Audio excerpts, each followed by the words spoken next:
because it seems I am rather far behind. But I guess in any case, 3, 2, 1, go.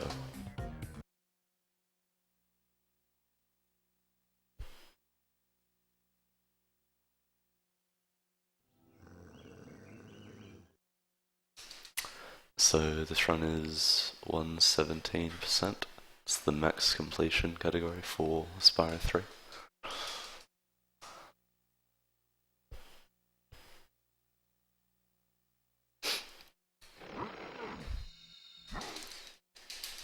This game's a lot more linear based in that we don't have all the skips and stuff that we do in 2. It's the same style of game as Spyro 2 that you just saw. A lot of the mechanics are the same as well.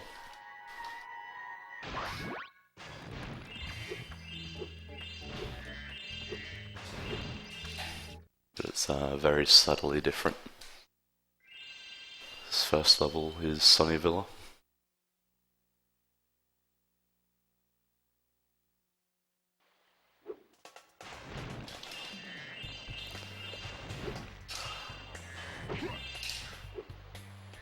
Okay, so that's an attempt at a proxy. It saves about 4 seconds if you get it, but it's not a huge deal if you don't. It's nice because it doesn't like really lose time going for it, which is a big factor in these max completion categories when you're going for stuff. It's like, especially in one this long, you don't want to go for tricks that are like, you get one chance, if you miss it you lose a bunch of time.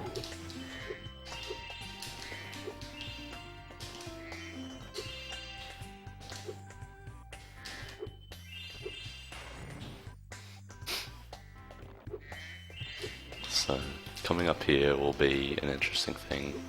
In the other Spyro 3 runs, we've discussed how portals bleed.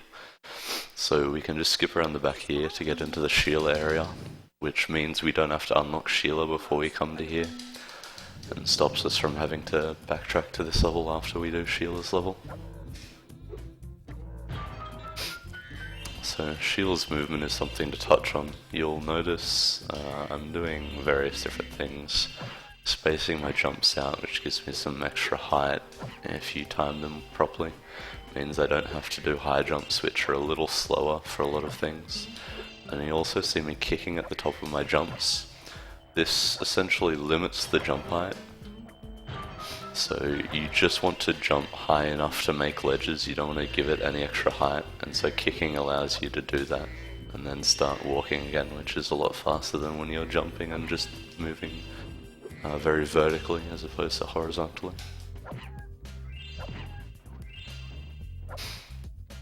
So just collecting all the gems, doing optimal things like grabbing gems in the air and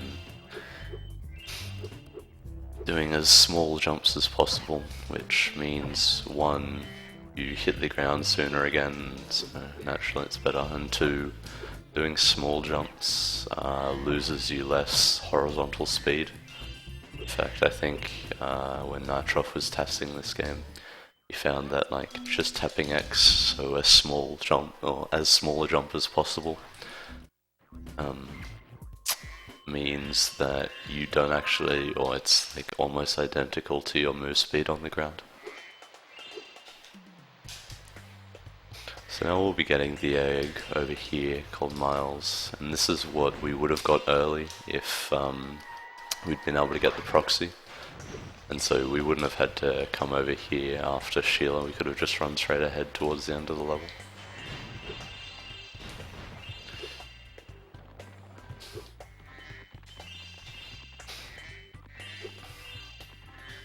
Zoe skip there, which is pretty easy. She like talks to you and tells you about checkpoints or something if you end up talking to her.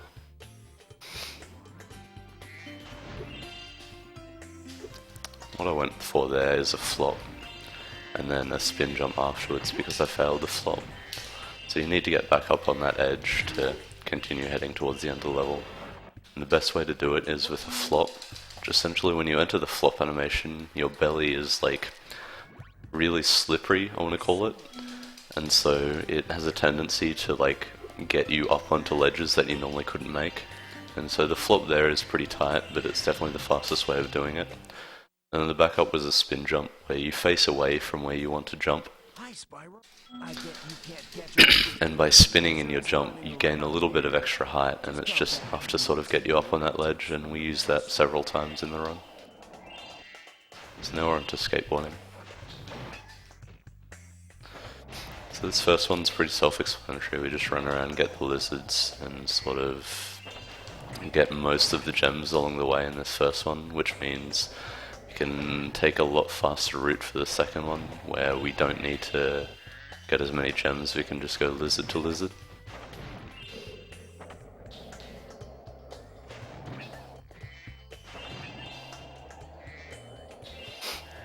So you'll see there, I did a backflip on that half pipe. And so the way that works is like the lizard's just in the right spot, where if you do a backflip and flame, your flame will just sort of go back over your head and hit the lizard without needing to go up and down on the half pipe, which ends up being very slow. It lines you up better for those baskets that are at the back as well, and so it ends up saving quite a bit of time in both this one, and then I use it to a more extreme extent in Skate 2, hopefully, to save quite a lot of time.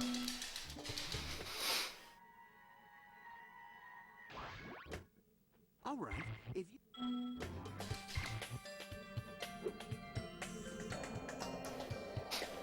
So yeah, Skate 2, as I mentioned, has a different route where I don't need to get gems anymore, so I can just do some cool lizard manipulations to put them in the right spot, and just focus on getting all of the lizards as fast as possible.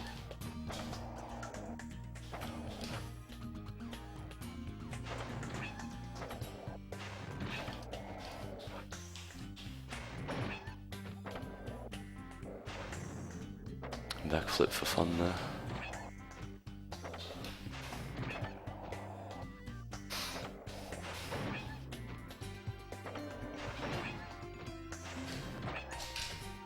And then there's where I talked about using the backflip and tilting mechanics to their full extent to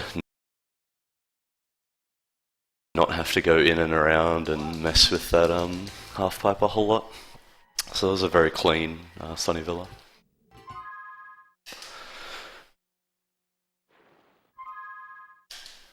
Now we'll move on to the next level. So a neat little thing to notice here is I'll turn the category, I'll turn the camera rather, to face Bianca here, and because the camera's facing her, she starts that rainbow animation a little bit sooner. And it ends up saving about a second, which is actually quite significant for how easy it is to do. Another spin jump there. Then get that gem before where I pause for a bit, and it ends up being about 0.2 faster than getting the gem after.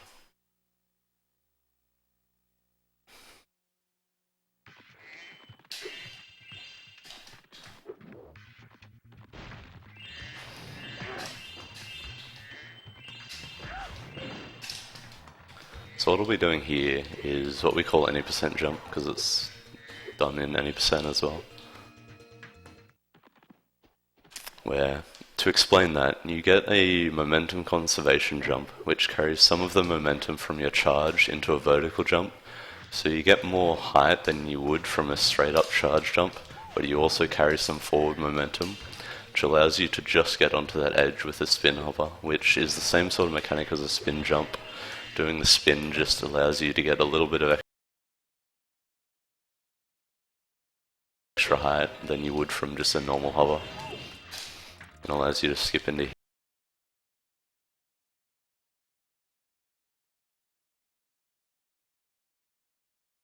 here a bit faster.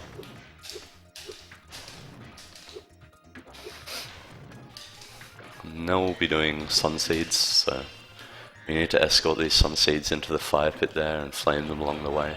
And then we also collect all of the gems during the challenge as well, which ends up being very fast.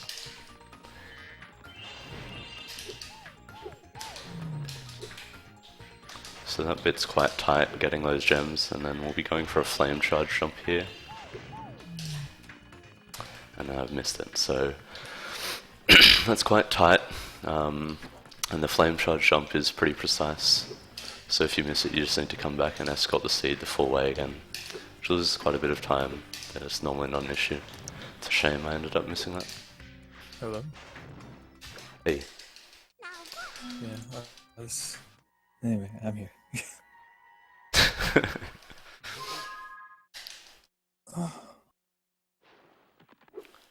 So that sunset's done, now we'll move on to the end of level leg, and then head into the next minigame area.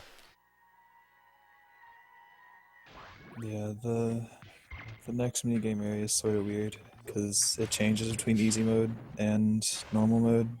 And easy mode is basically the game taking it easy on you. And in 117 it's in hard mode, right? Yeah, it is. Yeah, so the spirits move faster, which doesn't really make it harder, it's just weird to see the switch between them.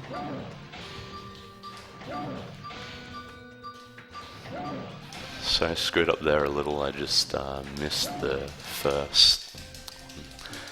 Just ended up making it a little weird. And then I'll go for a quick thief here, where the way we move towards that last ghastly, you manipulate that thief into running into a certain spot, and then for whatever reason, when you just charge off the edge, he like runs back towards you instead of away. And so you can just flame charge off that edge and get the thief to run into your flame essentially.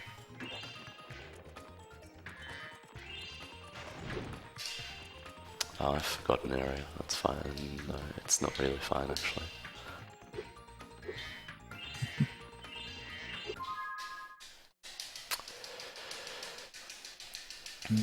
Dax says I'm too quiet.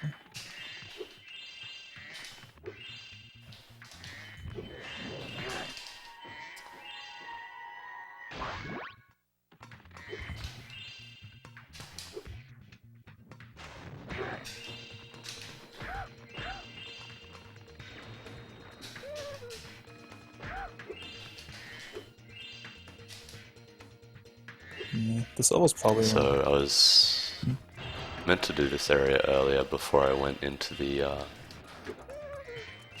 challenge with the ghastlies, but it's fine.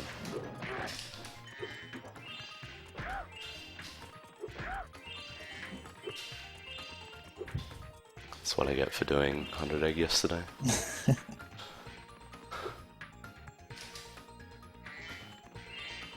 Okay, so now we're back on track with the route. And you can see here with these big guys, their gems sort of pop up and we can't flame charge them. So it's quite interesting where there are just certain techniques where you want to try and grab the gem in the air so you don't have to wait for it to fall all the way to the ground. Yeah, Sparks is pretty slow in this game. We don't have the range yet, otherwise we could probably just run past the gems. Yeah, so that's one interesting thing to note about this over Spyro 2, is that later in this homeworld you'll see us get, or do a Sparks level, and if you've ever played this game you'll probably remember these Sparks levels. And they give us power-ups to Sparks, which actually ends up speeding things up quite a lot later in the game, where Sparks just sort of becomes OP and it's really fun to play with. Yeah, he's slower, but he grabs more stuff, so if you know how to abuse it, then you can grab pretty much everything.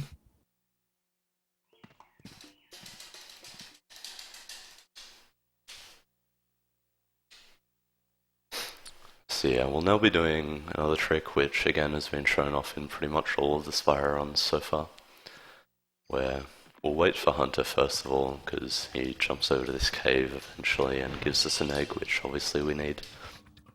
Then we'll go for the super flyer jump out of bounds into the swim in air, which doing certain inputs during the super flyer jump gets us extra height and allows us to land out of bounds. And then swimming through the swim plane from out of bounds while staying out of bounds gives us the swim in air. Yeah, there's no water in Spyro games. There's just triggers that make you swim. The water's just the surface.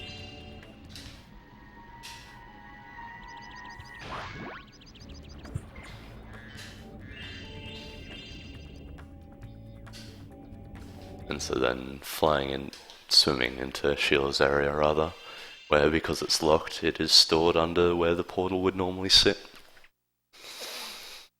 And that's true of all levels that are locked. They're just stored directly under. Sometimes they're very far under, sometimes they're directly underneath. It just depends how much room the devs had out of bounds.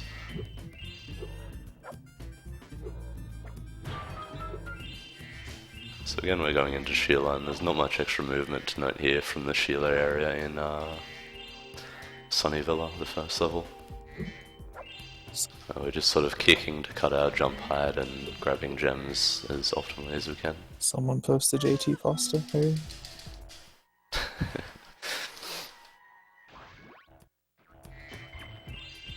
Am I dropping frames, or is it on Walker's end? You're dropping a little bit.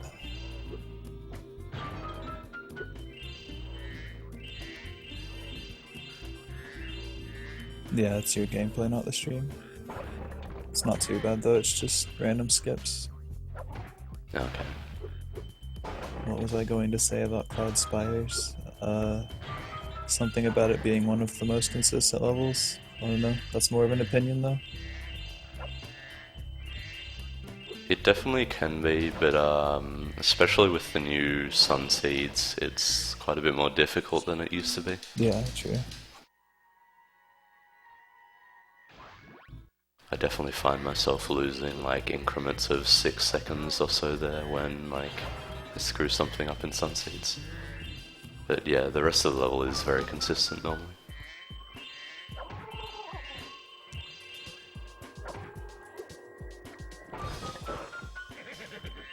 Okay, screw you.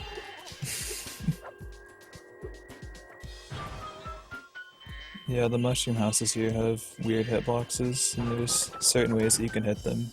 If you hit them right on the edge, you can reach the ground faster and still break it, so it saves like frames, possibly. I don't even know if it saves time, but it feels a lot better. Yeah, I'm not sure. It definitely does feel a lot better. Okay, so we have all the gems at least. It was a little messy, but it was a fine Sheila. Thanks for that. Get the last egg and clean up the rest of the gems, and then we're good to go to Molten Crater, which is a very fun level in my opinion. It's too hard. I lose 20 seconds to everyone who's good at this game, and I don't even know why. And my best seg is 523 now, which is very strong. It's like, let me pull up my splits, get some live comedy right now. You said 520. My best is just barely sub 6 minutes. Yeah, so that's with, now that we've beaten the Sheila level, we don't have to skip into anywhere anymore. Even though we still haven't paid for it, the game registers the level as being done because we got the end of level egg, and so any other Sheilas in the game are automatically unlocked after that.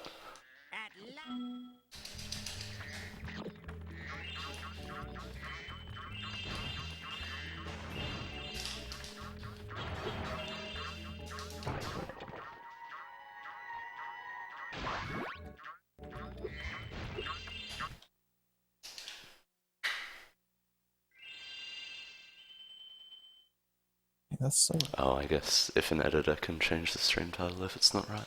Yeah, it just got fixed. So I'll be going for Boar here, which I missed it anyway. But it doesn't save much time in this level, but at the end of the game, I'm sure most people who've played this will remember getting to chase moneybags around. And if you end up getting Boar, it saves some time there, and that you need to flame him one less time, and so you don't chase him around for as long.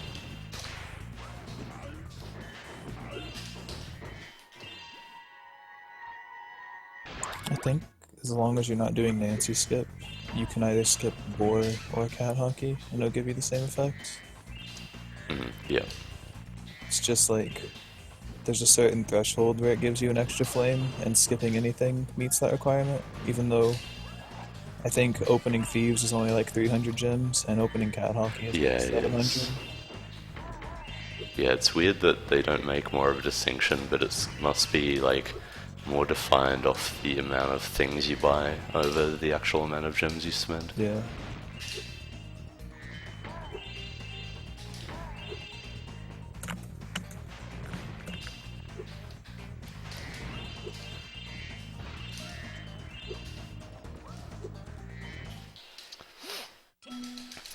So coming up, we'll be using the same sort of thing we mentioned earlier with how area portals bleed a lot to get into Bird. If we didn't have this, we would need to come back after we visit Midday, which would lose a lot of time. But because they bleed, we are able to skip into Bird before we even get close to being able to unlock him normally. Yeah, there's some really questionable oversights in this game, that being one of them.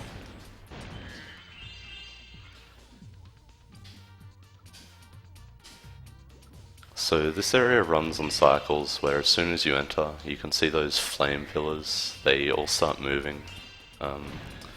So there's a couple that you need to have pretty good movement to make cycles to not have to wait when you're grabbing some of the heads from underneath them. So because I hit the ground there, I'll probably miss one of the later ones, but it's fine. Doesn't lose a lot of time. It's just nice and it feels good to be able to get them. So I'll probably have to wait for this one for a bit. Oh no, I just managed to make it.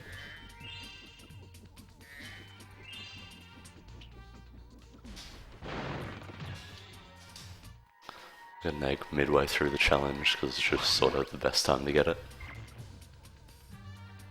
I'll continue on, don't have to wait for that one, which is nice.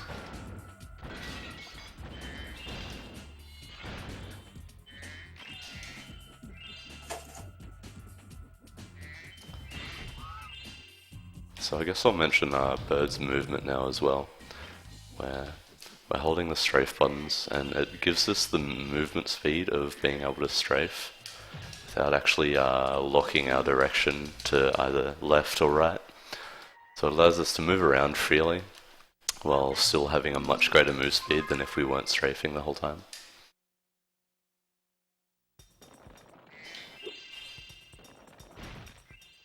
Spyro.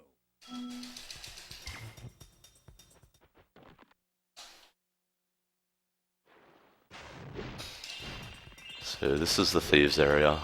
It's actually pretty interesting of late. There's some very cool supercharged stuff, and then right here we're going for a flame charge jump where you can angle your flame upwards and the thief just sort of sits up there if you chase him in that direction. So with a flame charge jump you can hit him and get that first one. And it just makes this route work really nicely.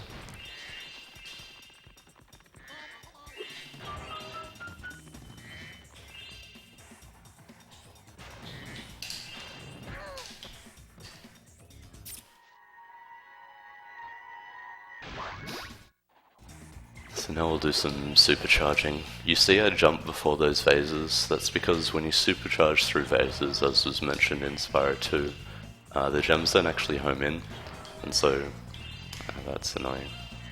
But yeah, because the gems don't actually home in, you can't just supercharge through them and like not go back for them.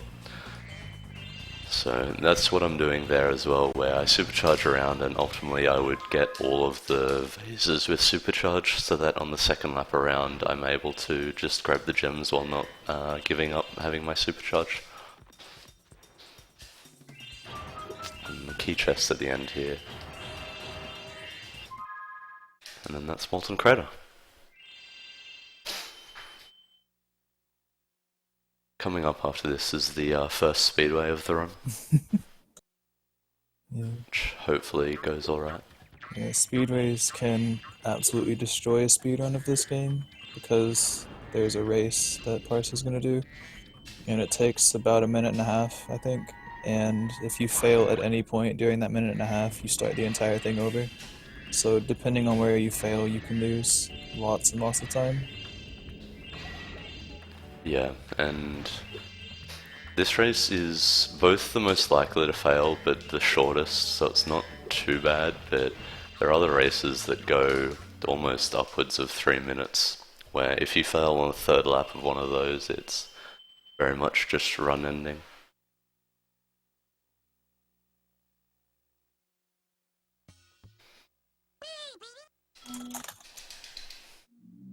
So first up is the time attack, which is the same as we've seen in both Spyro 1 and Spyro 2 now.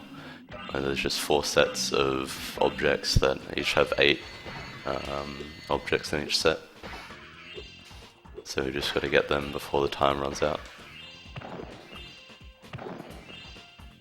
So you'll see I'm trying to use a lot of supercharge here. It's been pretty much the same throughout, where supercharging is very fast compared to the flying speed.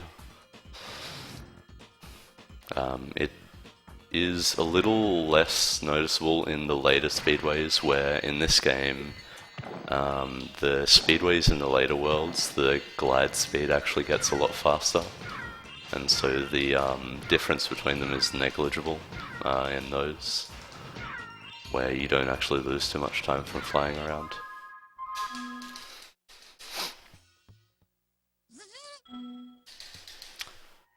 So I went a little bit high when I launched myself off that wall, and so that sort of screwed everything else up, where my cycles and everything were bad because I had to go back for that spider, but that's fine.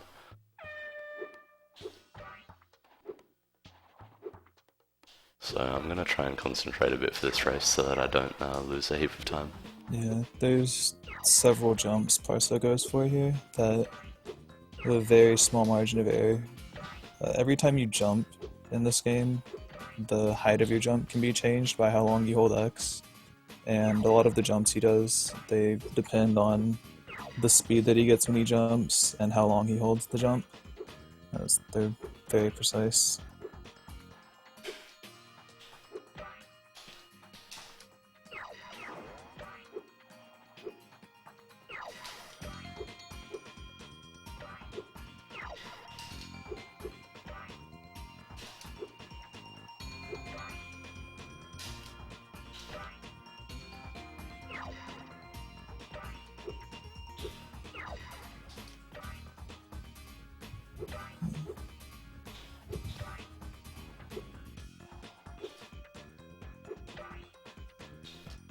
Okay, so that should be all the hard jumps out of the way. There shouldn't be much chance of actually failing at this point.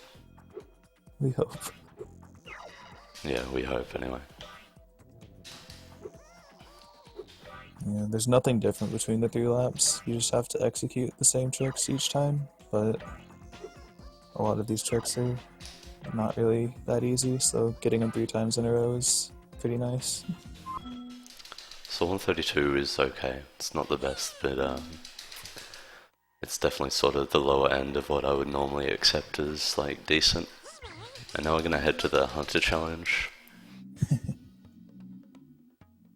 So most of the Hunter challenges, similar to in Spyro 2 or auto-scrollers, except for the first one for whatever reason, which is really nice, because the route for this is actually very cool if I can manage to pull it off. Yeah, the UFOs all take a set path, and the projectiles that Hunter shit fires they move at a set rate. So if you Okay, cool. That was very good. if you aim the ship at the same spot every time, you can just execute a really fast route and kill all the UFOs.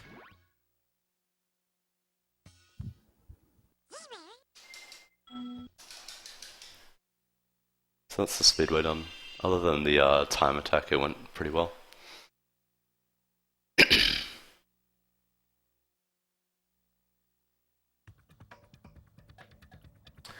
Yeah, it's not as noticeable in both 2 and 3, but flying lower does actually make a difference. It's just a lot more noticeable, I guess, is the best way to put it in Spyro 1. Yeah. In Spyro 3, your flight speed increases for every sequential speedway. So like, Mushroom Speedway has average flight speed, but by the time we get to Midnight Mountain, to the last speedway, the flight speed will almost be as fast as Supercharge.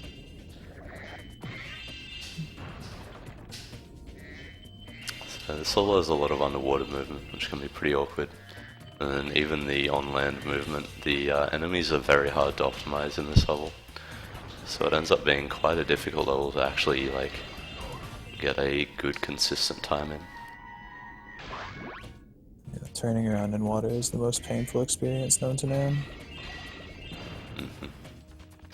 So these enemies here that sort of pop out of their shell and they're invulnerable for a bit after they actually do that, and so it becomes very difficult to get them nicely. And these big enemies, their hitboxes are very large, and so they sort of stick around for a lot afterwards. And so getting the gems out of the air is quite difficult as well. Going for a small time saver here. I don't actually get it very often though, because it's quite awkward to go for that proxy, but saves you using these steps to get up to this sort of wooden platform up here where there's a bunch of 1 gems. But again, it's a very small time saver, it's just nice to go for. And doesn't lose a whole lot if you miss it.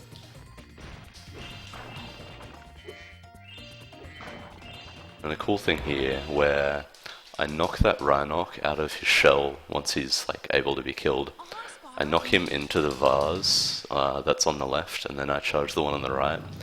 And it gives the same effect as if you were to flame charge it, where it breaks and you're in a certain radius of it, and you're charging, and so the gem homes in without having to go and pick it up afterwards.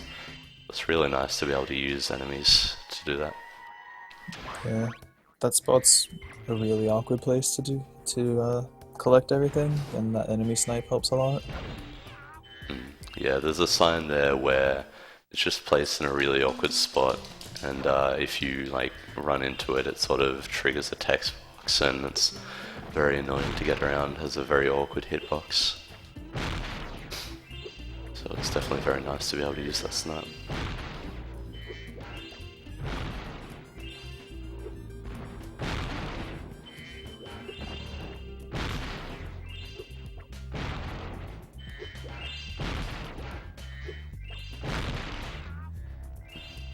Okay, cool.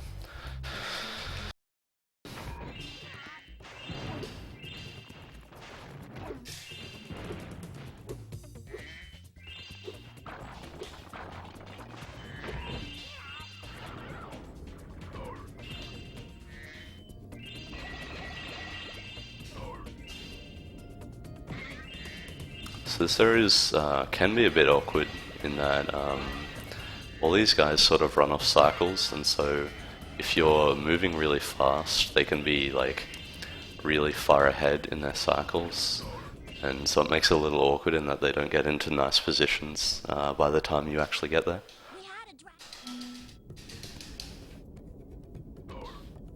But that went pretty smoothly. And water tunnel, which is deceptively difficult. Yeah, the controls don't work like they feel they should. Everything's bound to your camera in a weird way for some reason. So your turns feel exaggerated, and it's hard to compensate for it. And then a very small thing that I mentioned in 100 Egg as well, where charging before you leave that area gives you a bit of momentum out of it and saves you a little bit of time. And no one else seems to want to actually remember to do it. I refuse. So I'll mention it literally anytime I do it. I'll realize one day. Problem with that strat is I feel like I need 3 hands to execute it. I just can't move my hands across the controller that way.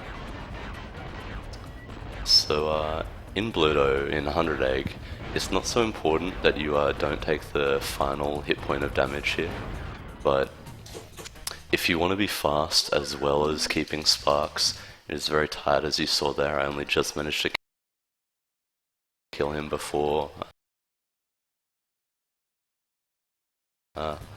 he got rid of my 3rd sparks. And so you do need to be quite good at that challenge if you don't want to lose quite a bit of time by doing a safer strat there.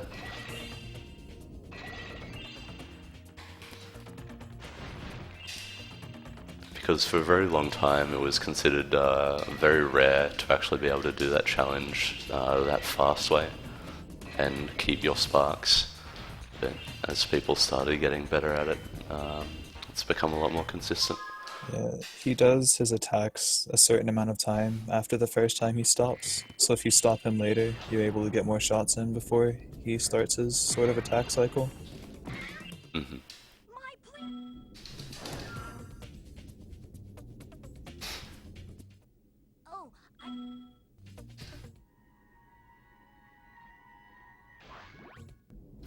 So then we just go through this tunnel where there's inconveniently a bunch of gems that we can't get earlier, and grab these that we left at the start, and then we're done with Seashell.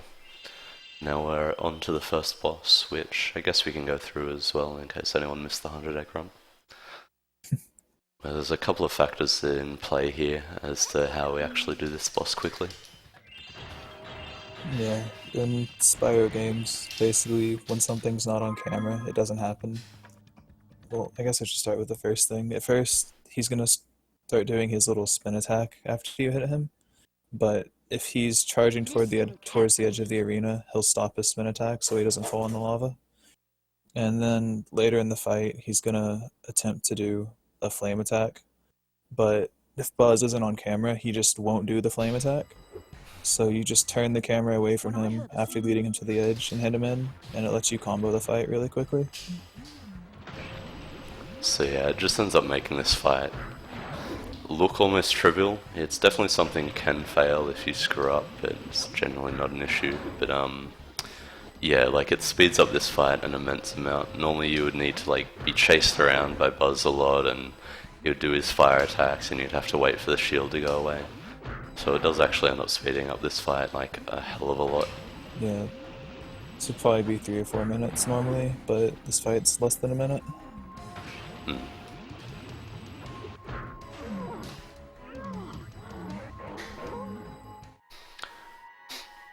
Yeah, I'm sure there's someone in the chat who can offer you up with an invite. And so then, after we do that boss, unlike in the other categories, we want to go back to Sunrise Spring, because we still have the Sparks level to do, which we mentioned earlier. And so instead of getting on the balloon, we just exit level, which takes us back here and is a bit quicker. We don't have to go through some world loads and stuff like that. Yeah. All the Sparks levels in this game have some sort of reward you get for them, and the first one that you get is coincidentally the most useful. It gives you extended Sparks range, which we talked about. I think the second one gives you the Gem Finder ability, so you can locate gems that you miss, which we hopefully won't need. The third one And so, is... Oh, sorry, I just want to mention something interesting here where it sort of looks like I just look at the wall and go up it, where for some reason that wall is slanted in such a way where if you just face it and then hold both of the strafe buttons, similar to a lot of things in this game it seems, you can just sort of walk up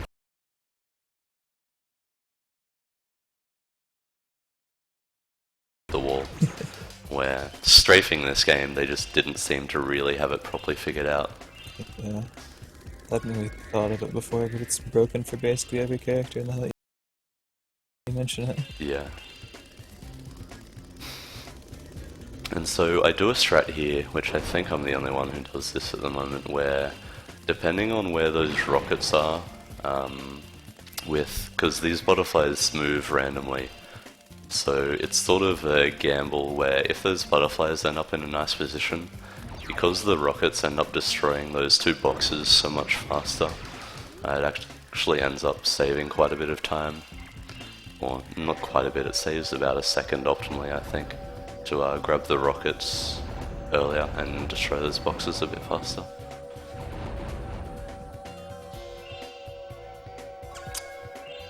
And so I think you're up to the third Sparks ability, which gives you an extra hit point of health. Yeah. And then the final one that you get in Midnight Mountain allows you to warp to levels in previous worlds through the Atlas, as well as when Sparks, or like when Sparks comes close to any phases or baskets or anything, he'll just be OP and break them. And this works really well because, again, where I mentioned flame charging doesn't just have to be with flames. If anything is breaking close to you, and you're charging past it, then the gem will just home in. And so with that Spark's ability where he breaks stuff, you can just charge past stuff and not have to worry at all, and you'll get the gems to just home in.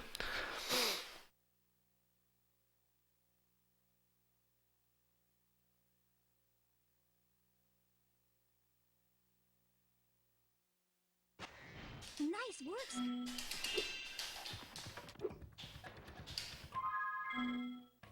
So that's it for Sonora Spring. So I guess one thing to mention with the Sparks levels is that power up I get where I have 300 ammo is really broken in that it fires really rapidly and just does the same damage as normal ones. And so you end up being able to kill bosses extremely quickly by keeping that power up into the bosses and then just spamming it at them. Yeah, there's no reason to ever use any of the other power-ups. In fact, in that Sparks level, there's one that you have to dodge somewhat, because otherwise it can really screw you up for the boss. And so here I'll be going for Bridge Swim again. This route saves about 15 or so. If I can get Bridge Swim. Yeah, this trick's really weird. The game doesn't like you to fall through water, so in its attempt to make you not fall through it, it just teleports you up over and over. But since a ceiling is right above you, it pushes you up through the ceiling a little bit. And if you swim while it's pushing you through the ceiling, then you can just carry it straight out of bounds.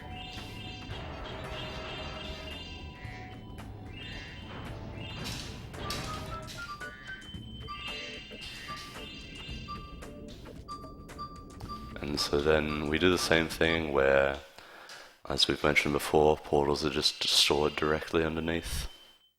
And so we can get the swim in air from Bridge Swim, do some stuff in the homeworld with the fireball, and then head straight to Sergeant Bird.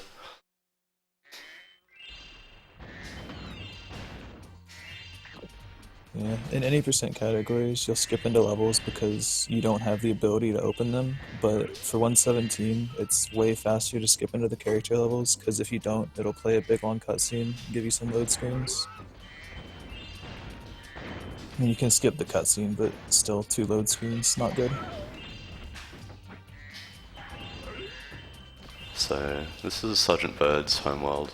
I actually really enjoy this because I find Sergeant Bird's movement very fun. A lot of people seem to disagree with me though. It's fun if you know what you're doing, and if you can control it well. If you're not good at moving like anything, it's not fun at all.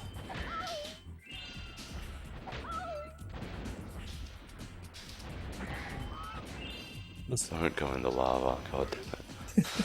Okay, that's really bad. Yeah, this level is sort of scary toward the end of it, because there's a big, massive open area with a bunch of different enemies that can drop gems in different locations. So if you're not really observant, you can just completely miss gems because they're not in their normal spot. Yeah, there's definitely like a few select gems that you just need to watch out for and keep track of whether you've actually got them or not, because they can fall in like 3 separate spots if you get unlucky.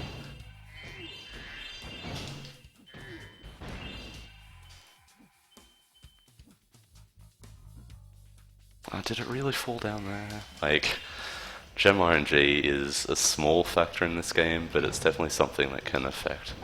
So what happened with that gem there was it just sort of fell off the edge, and so I had to go back and get it. I've never seen that happen, actually. Where when gems pop out of like a vase or anything like that, the way they actually move when they pop out is random. Yeah, they bounce a little bit whenever they drop out of the air, and those bounces can go any direction, really. I didn't check. Yeah, okay. Good thing I did. This is a very mediocre bird so far. Yeah, for my standards. P-fish standards. Didn't you get like a low 315 or something a few days ago? Mm-hmm. Yeah. 315.33. Oh, okay, not quite low. Still. It's crazy.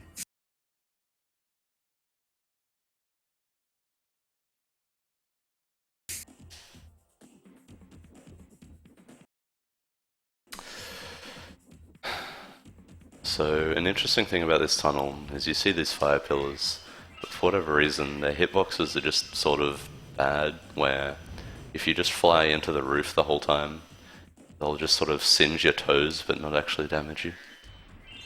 Well, I guess they're more like flippers than toes, but it's fine. Yeah, the fire power-ups in this game, they don't act. Their hitbox doesn't actually extend to their texture, and that gets abused quite a lot. Well, at least anytime you see them. There's So, an interesting thing I'm doing here is this level works in such a way where, for whatever reason, that one enemy that you saw I killed before I went and freed the hummingbird and got all those gems is the trigger for that hummingbird to go to the end of the level, and so that triggers getting the egg and everything. And the only really important thing is to not kill that guy early on, and then as soon as you kill him you can grab some gems and stuff, and then you get teleported to the end after the hummingbird gets there. Makes the route work out quite a bit nicer. There's not so much like moving back through areas that no longer have gems in them.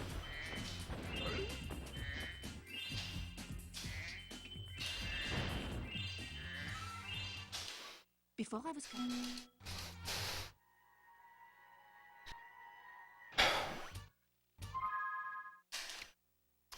So it wasn't too bad, and we have all the gems, so it's definitely the biggest thing, not having to go find gems in that level. yeah. Basically, if you can make it out of this level without a death and without missing gems, you're doing okay. So that's a quick thief there, where we manipulate the thief in such a way where he doesn't really know what to do with himself, and so he just turns back on himself and ends up staying in the same spot instead of actually running away. So it makes it a lot quicker than having to chase him around. And it's another interesting one where there's a pretty easy setup for that, where if you just aim at the tree, you'll pretty much always get in that spot. There are a few people in the community who, like, we constantly need to remind to just run at the tree because they screw it up all the time. I wish I knew names. I'd call them out, but I don't remember. JT is definitely one. At Jeremy Thompson. Yeah, calling you out right now. Just run at the tree.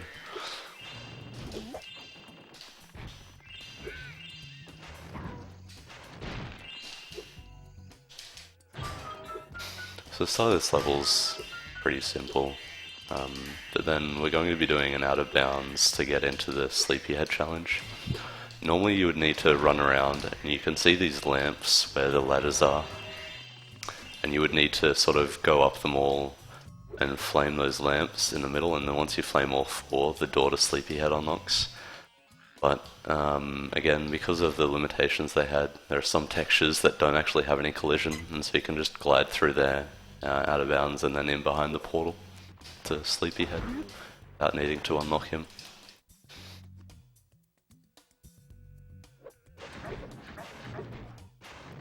Something to note about these attacks is you can actually cancel that croc attack by charging at him as he starts it, and if you do that optimally, where you like stop him attacking on like the very first frame or something that he starts doing them, it ends up being exactly the same speed.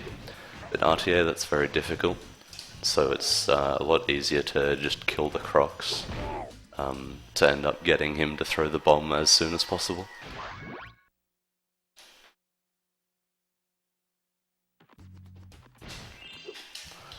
Now we'll grab that and then we'll head into Shield area. This is probably a very memorable one for people because it can be very difficult. And while I'm doing this, I'm actually going to try and stay a bit quiet and focus, because the stuff I do inside this challenge is actually very difficult. So I'll let Grant take over for a bit. Yeah. Basically, these guys are going to walk on a certain path, and Parso has to micromanage the rocks and mushrooms that are in their path. But while he's doing that, he's going to try to pick up a bunch of stuff. And he's on a pretty tight schedule for a lot of the stuff he's going for, so if he makes a misstep or if he misses a gym, he's either gonna fail the challenge or he's going to have to leave it behind.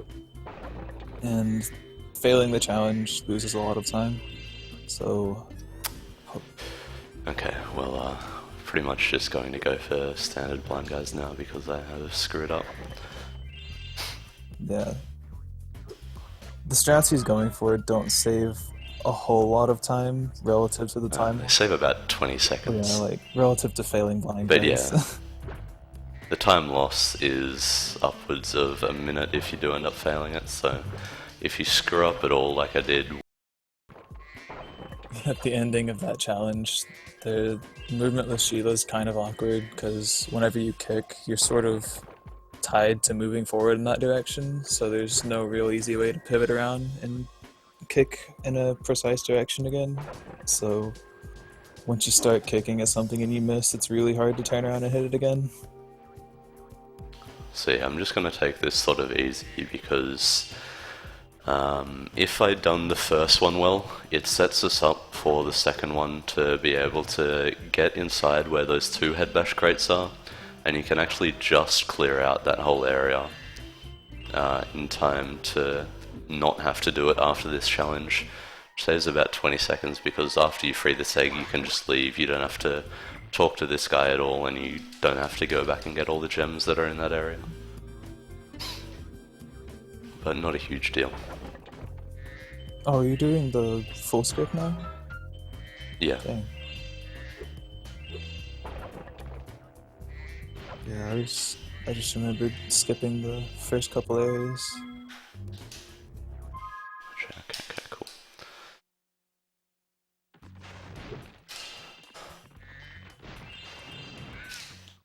You are. So I think we finally get to show off the Thelonious glitch. I don't even know if anyone's actually gotten that in this marathon yet, so it's nice to finally see it. Yeah, I don't think anyone knows why it happens. It just has something to do with your camera angle, and it teleports you on top of the egg.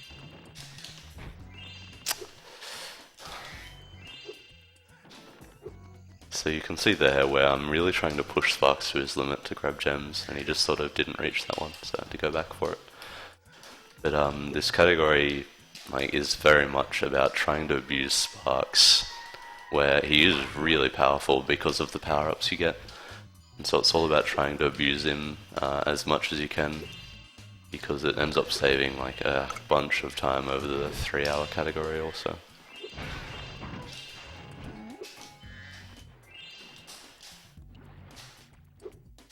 Okay, that was silly.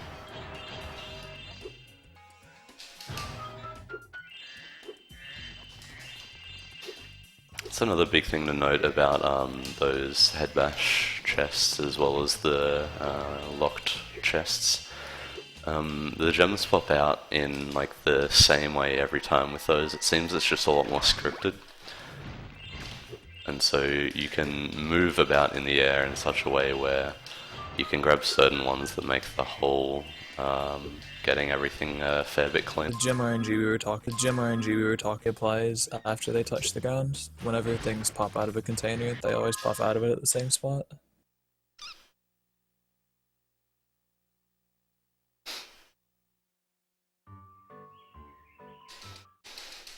So that was a bit of an average level. I sort of took a lot of damage that I shouldn't have, and things were a bit messy, but overall it was fine. I didn't fail blind guys or anything, so.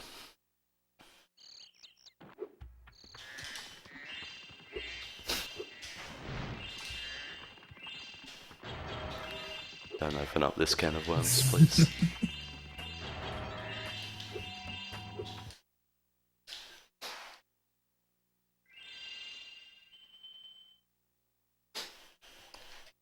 So now we're heading into Bamboo Terrace. Again, we'll be using Boulder Proxy. It's used pretty much in all the categories. Yeah. For this category. And I grabbed these baskets beforehand because it doesn't actually like save any time per se, but it just makes the end of the level a lot smoother than if you were to leave them for later. And because you have to wait for the pandas to come move the boulder anyway, it doesn't actually make a difference to how much time it takes for them to get there. Yeah, the only thing that determines the panda's speed is killing those two enemies quickly. one of the pandas is like both of the pandas are getting chased by those enemies, and you have to save them.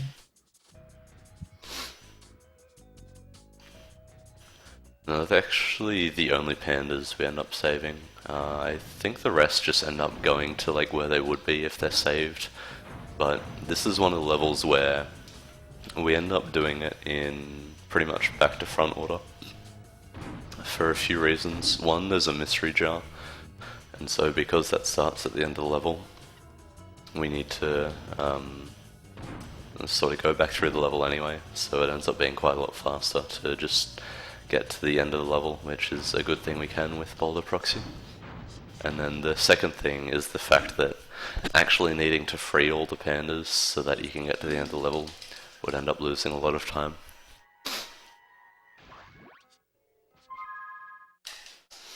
And so it's better to skip to the end, and then once you activate the end cutscene, like they all just sort of activate like the bridges and stuff, and you don't have to worry about any of that.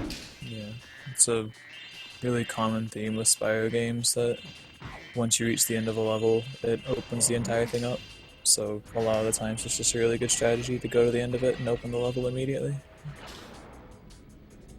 Yeah, for a swim and air there, as mentioned in 100 Egg, it's definitely the easiest. You just sort of need to set yourself up at the edge like that and then like swim and you'll get it. I can pretty much guarantee, like, if anyone has the game, they could like turn it on and go and sit at the edge and then get that swim in air.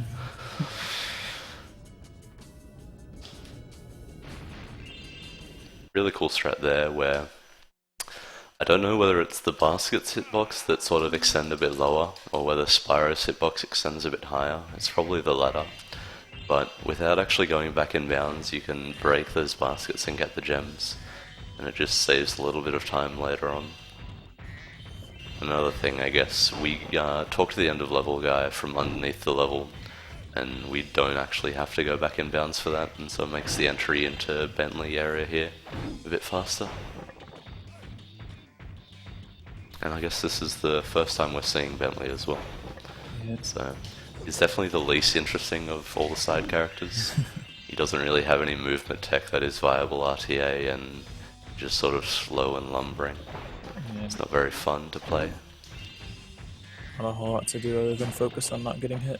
I'm just gonna grab that Sparks so I can go for a strat later on if I end up getting good RNG.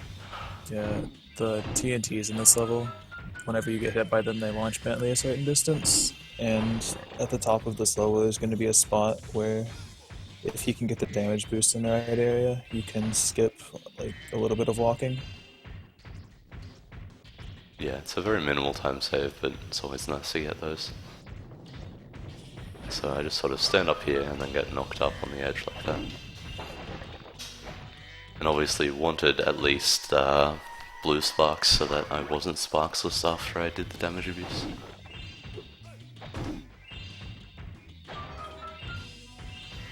The one nice thing about Bentley is he's really freaking fat, and so when gems pop out of chests like that, you can just sort of grab them out of the air way easier, and that's quite nice. So a little optimization there, where we flame the mystery jar and glide out of it to gain distance while the cutscene is playing. Yeah. Oh, that was really cool.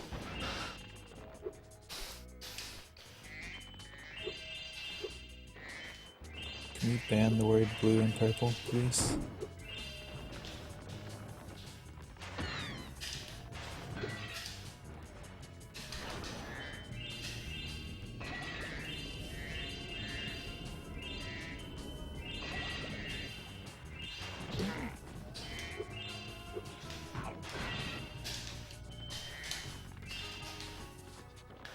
Yeah, this is quite a messy area, which is a shame, because I needed to go get sparks from getting hit from that guy.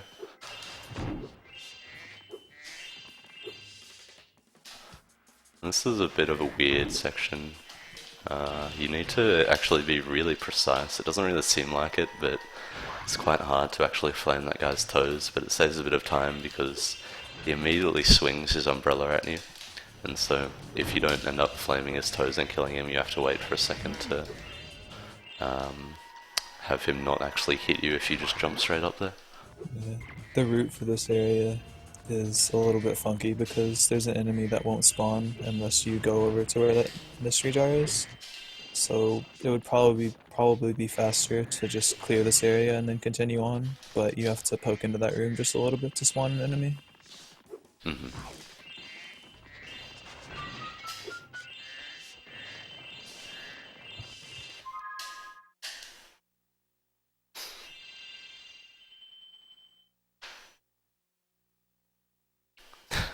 Good lord.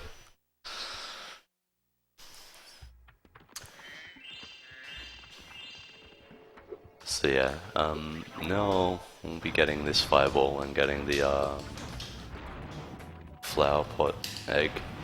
So break all these flower pots and an egg just pops out of the last one you break.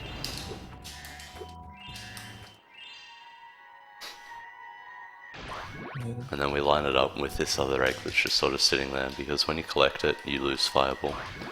So it just sort of works out to hit that last pot that is right underneath it, and then get the first one before you do anything else. Now we have the next speedway coming up. This one has a great auto-scroller. The race in this one is a little bit weird because in certain points of the race, the other racers can actually interfere with you. The planes. Yeah, it's actually quite annoying where you need to either go really fast and like be having a very good speedway, or like be going slowly and not be having such a good one. Otherwise you'll get sort of screwed over. If you're like just having an okay one, the cycles just don't line up very nicely.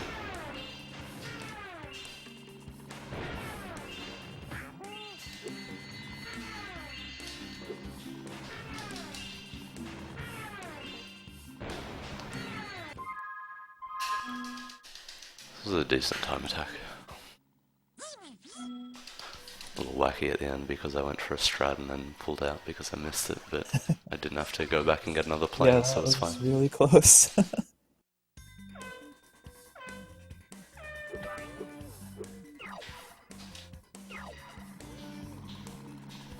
So I don't think we actually mentioned it during Mushroom Speedway, but you probably would have noticed there and here as well.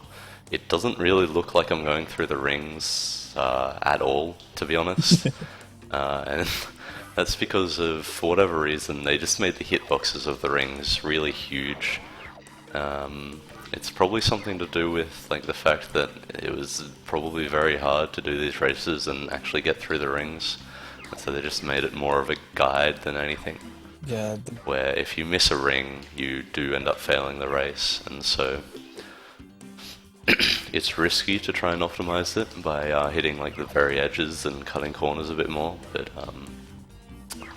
in that if you do cut it too much, you will fail, but they extend quite a lot, so it's very nice. I think the rings are only like this in the races, right? Yeah, the rings in the speedway do extend out a little further than what they visually are, but it's nowhere near as drastic as they are in the race.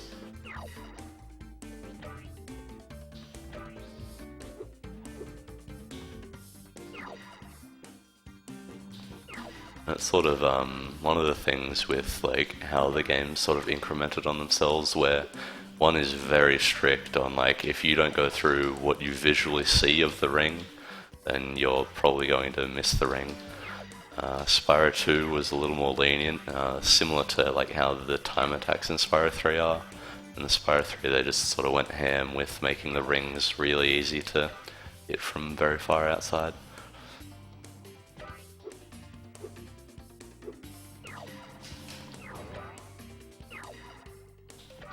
Yeah. So I think I'm just a bit behind, which means I probably won't get screwed over by the yellow plane on this last sort of section, which is nice, I guess, but it means I'm slow, so it's not that great.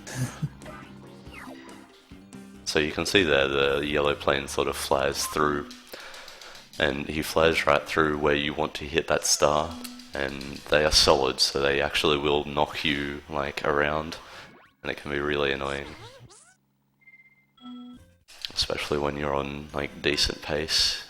It can slow you down to be like slower than if you were slow. Also, I screwed that up. I didn't get a hover.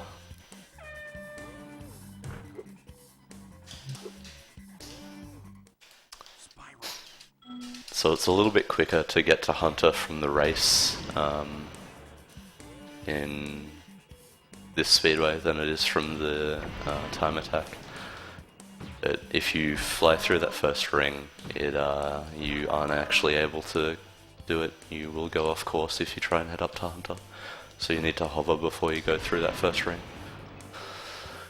And this is the auto-scroller that was mentioned earlier, which, as you can see there, has some pretty amazing auto-aim, where the bullets just sort of fly, pretty much heat-seeking bullets. At this point, you can see they curve and really try their best to actually hit stuff, even if you're not even aiming at it. Yeah, you don't really have to try at all. Just as long as you know where the things spawn, you can just hold down the fire button and everything's okay. Yeah, I think my favorite, which I've done it a couple of times, is if you fire a bullet at a cow that you, like, if you fire 2 bullets at, say, a cow, the cow sort of flies backwards in their death animation.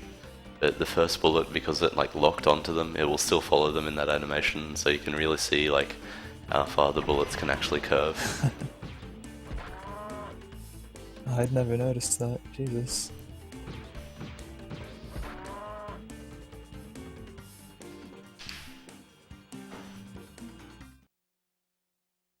Yeah, this is one of the challenges that is severely lacking on 1.0 because for whatever reason in the first version of this game they forgot to add sounds for the cows and stuff. So this challenge is just really boring and silent. There's no death sounds.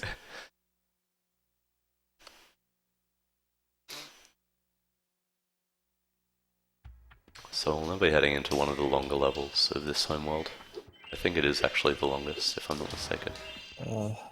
By quite a bit as well, because of the skate challenge in here.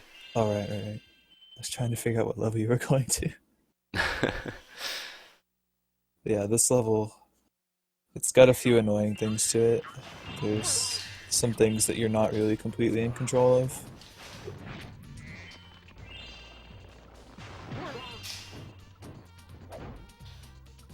Okay, cool. So we got the proxy there. That's a squeeze proxy with a dead body. Ends up saving a little time in just like general having to not backtrack. And I go for another thing there where if you time a jump really nicely with I'm just gonna wait for you to... Can you come a bit closer, please? Yeah, this is really, really dumb. What am I doing now? He's trying to kill an enemy here because it's in a bit of a weird spot later in the level, but he was a little bit too close whenever he didn't need to be, so then we stopped a little bit early, and it was out of range.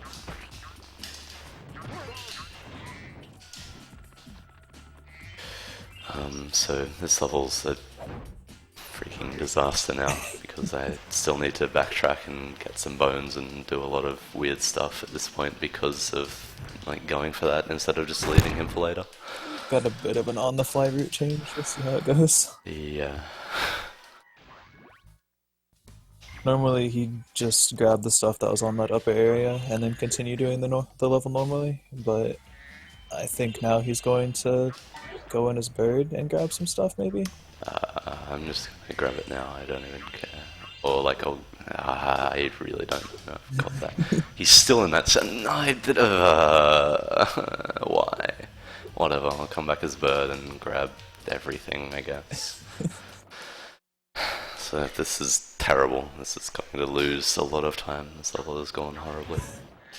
Yeah, normally you do a very small part of this level as bird. You just do the stuff you couldn't normally reach as Spyro, but I think we're going to see something a bit different this time. Yeah, it's going to be a lot of bird.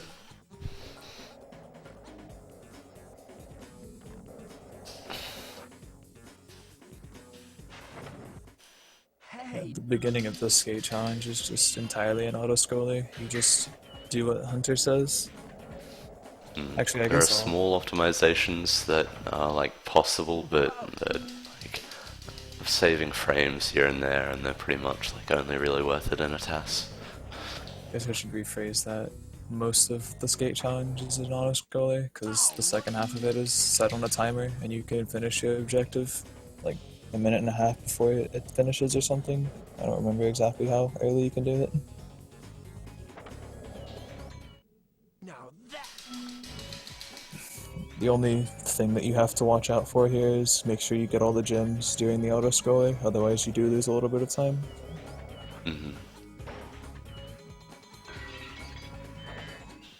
wow.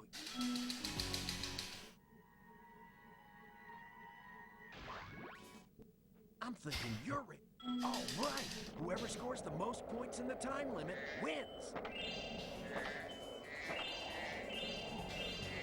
So you can just see I sort of take my time with this challenge to just go around and get all the gems. It's just, you have 2 minutes, it's a ridiculous amount of time.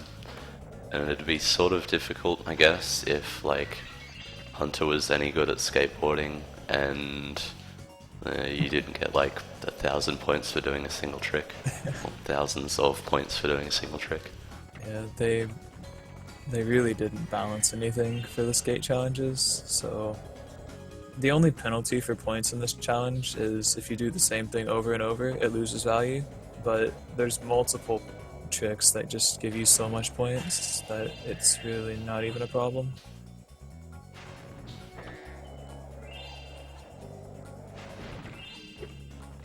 And so you can see with doing like one trick and just doing one of their like set things that give you points for doing it, I'm already like way ahead of Hunter. I think like once you get 4,500, you're good. You don't have to worry about it anymore. Pretty much safe, yeah. So it's essentially like get all the gems and do that one trick that I did earlier on, and then you pretty much beat him, guaranteed. But we have a bit of time, so I'll do some tricks for fun.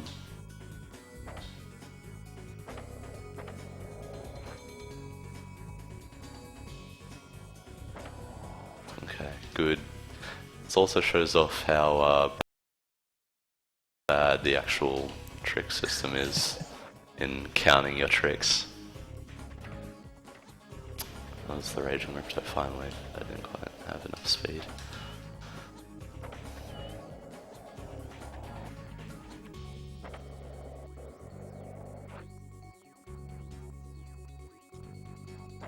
There we go.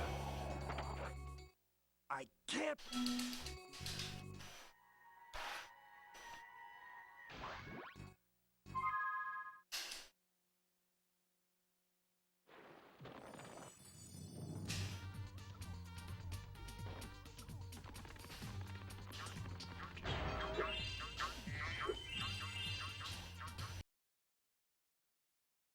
So I still don't really know what I'm gonna do here. It's gonna be a bit of a mess, but first up we have Farley, who is a cute little dog that we don't really bother with because he's slow and can't really do much as good as we can. Yeah, Farley has basically no function. His only purpose is he's sort of a deadweight to stand on buttons for you, but we can reach all the buttons without him, and he's completely useless other than returning him to his owner. So yeah, as you can see, we just sort of leave Farley behind. He does his own thing and somehow makes it back. Don't really know how, but apparently he didn't need us anyway, so that's fine. He needs you to open the doors.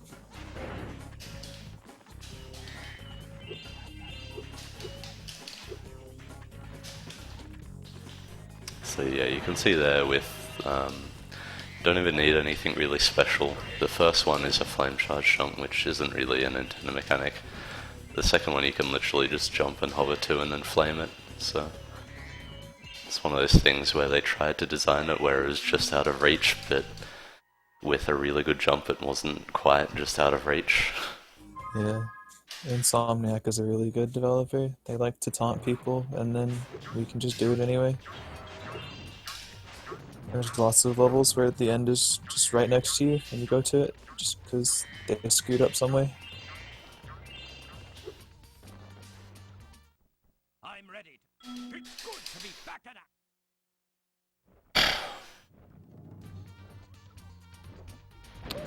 So now we get to see the epic reroute. I'm curious for what's gonna happen. Normally you just fly around the top of the level and kill all the green guys, but Parso's gonna have to dip down and do the first half of the level as Bird. So these green guys are quite poorly programmed, I guess is the best way to put it. In that, like, actually getting their gems is quite awkward, where you need to sort of, like, watch them and, like, see how far, or, like, watch them go a certain distance and actually, like, die, because you just won't get their gems. There's certain circumstances where they just won't drop the gem, like keeping them on camera is one way to prevent the problem, but even then sometimes they can shoot off at a bad angle and go to some spot where they disappear. And the only way to get them to reappear is to point the camera and get near them.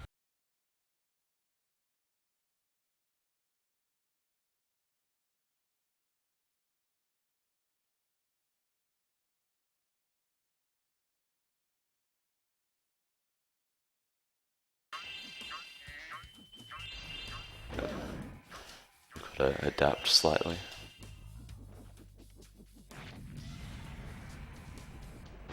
And by slightly, I mean we massively need to change the route. Yeah.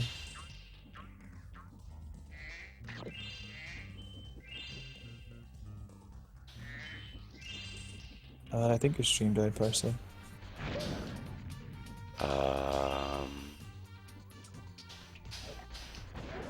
Okay, it's back. Yeah, I didn't drop stream at the very least. Yeah, it cut out for a little while on stream, but it's back.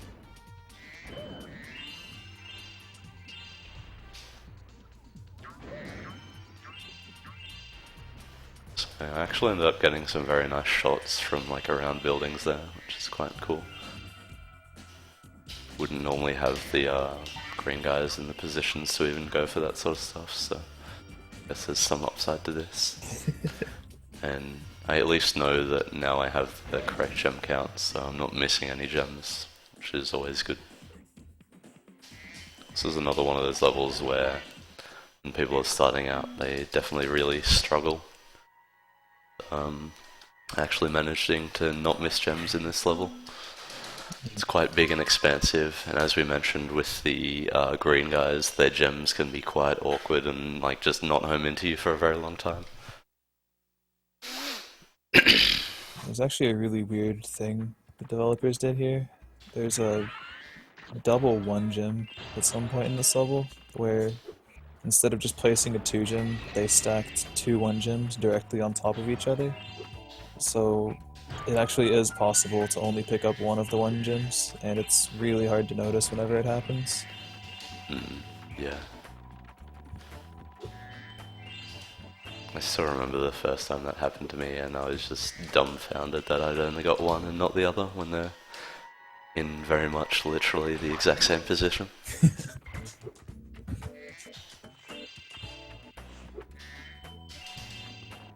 So just some odd movement on the ice there to get everything before the level.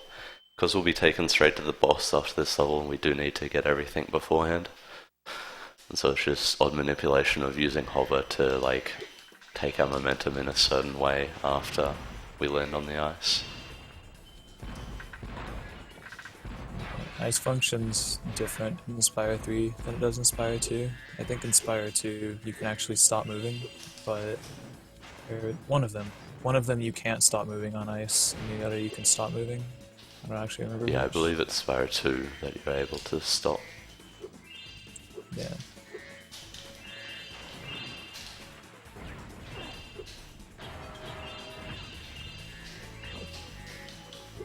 So what we did there was some damage boosters off the TNT. The way it works is because you're similar again to flame charging, where because the gem pops out and you're charging nearby it, you'll actually end up getting the gem home into you.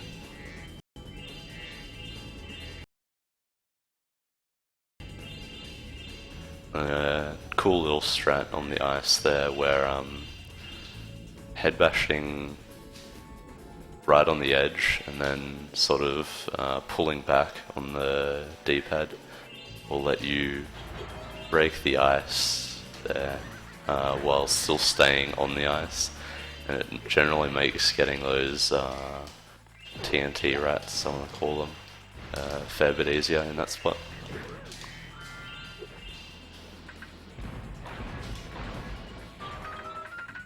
It's like, let me check the super official Spyro wiki.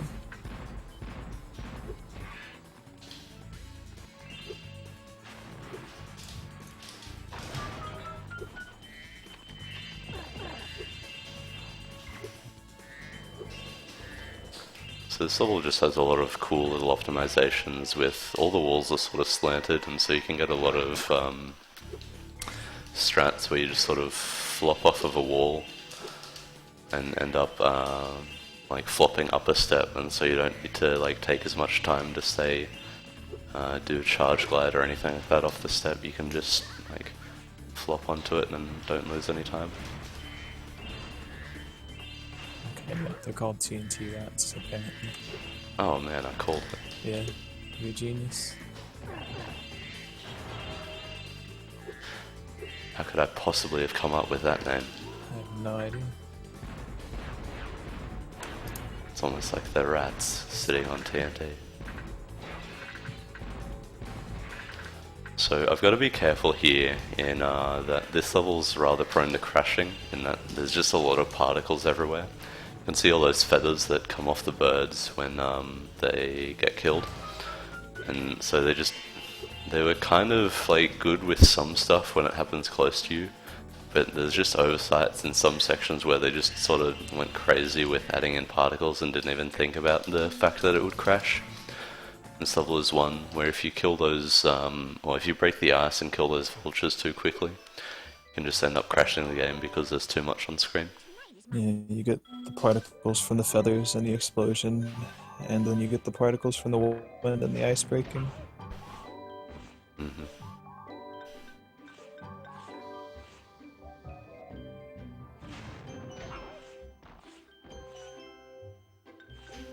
Right, no, So this is yet another auto-scroller of this homeworld. Pretty much every level has one. that's what Parso's game holds out. Yeah. So what that's in reference to is, at the time, I had just gotten the best sunrise that had ever been achieved at that point. And this used to be the very first level after I did that. And so I got into Nancy thinking everything was okay, I didn't crash on vultures. And then, for whatever reason, on like this second last guy or something, my game just like ceased working. I've never had it happen again, but it's the sort of thing where it happens once and you just fear it's going to happen again for the rest of your life. We did it. Have nightmares about just listening to La La for the entirety of my years.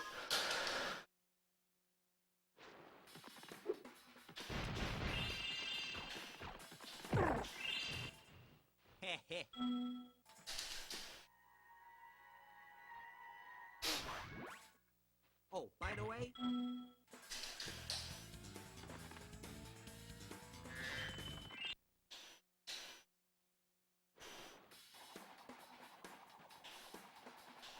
So, there's another thieves area. It's also sort of weird in that you do it out of the order the game expects you to. And it's weird that they didn't really plan for this, because it's like very easy to get the red thief before you get the yellow one. And so we do that, and for whatever reason, it sort of makes the yellow one not really know what to do so much with himself. So if you sit here and then alternate the camera buttons, he'll just warp back to you, and you can put a flame out and he'll just warp back and be inside the flames hitbox and die straight away. Yeah, it really doesn't make sense as to why that would happen. because they didn't really hide the red thief too well. It's very easily accessible.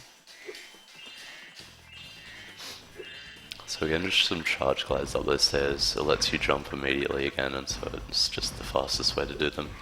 Looks quite nice when it goes well. Feels very good as well for as far as stairs go. Yeah. Makes them a lot more enjoyable. Yeah, these stairs are awful if you can't charge glide. There's just so much downtime between every step.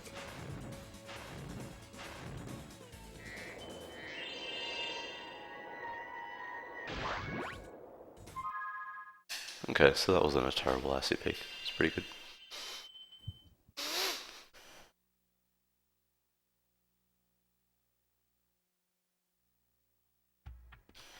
So now we have arguably the best designed boss in pretty much all of Spyro. He's quite difficult and actually really fun, where a lot of bosses are just sort of... I mean, we have strats for them and it makes them cool, but yeah, this is definitely one of the nicer fights to actually play. Yeah, this boss mostly relies on skill. There's not a whole lot of RNG to it, and it's a somewhat difficult fight if you want to do it optimally. So it's actually pretty fun. The only real RNG is the first rock spawn you get. Depending on your luck, it can either spawn right next to you or all the way across the arena. And all that really determines is how fast you can get out of the first phase. The fight goes through 3 phases. First phase is rocks. It's 3 hits used per phase. 3 rocks, 3 fireball power-ups or fire power-ups, and then 3 like blue things. I don't know exactly what they are. I think. Blue popcorns from Spyro 2. Yeah. So that was a decent fight. I didn't get any extra shots or anything like that, but all the shots I did get off, I got off pretty quickly, so it's not bad.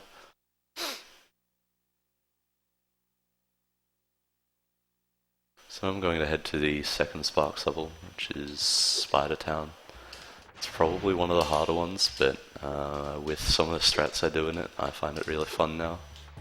It used to be like rather difficult and not very fun because there wasn't all that much interesting about it, but now there's an out of bounds in this level as well, and it makes it a lot more interesting. Yeah, this level's one of the most risky Sparks levels because there's lots of places where you can attempt to go fast, but if it doesn't work out for you, you can just get gangbanged by a bunch of spiders.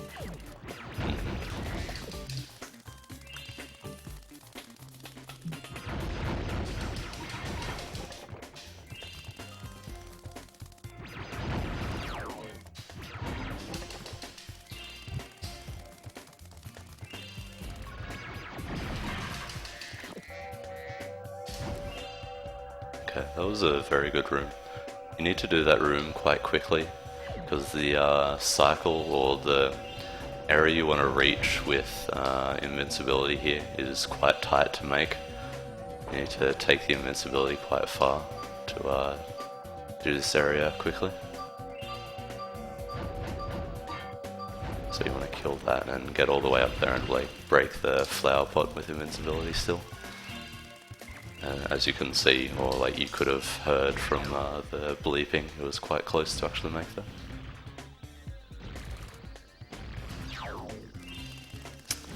Didn't want to take damage there, but it should be fine.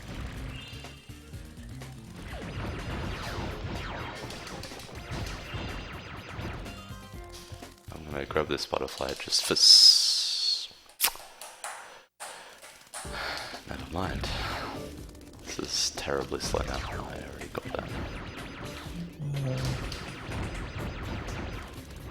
So that's really unfortunate in that I now don't have the fast power up for the entire rest of this Sparks level. I think there might one of those enemies. No, there's not No, okay. for the rest of the level. Yeah, I don't know. Last one that drops it is one of the ones in that area I went over. Right, okay, yeah. I was forgetting which room had it. Yeah. He died at just the right spot to be too late to get another power up.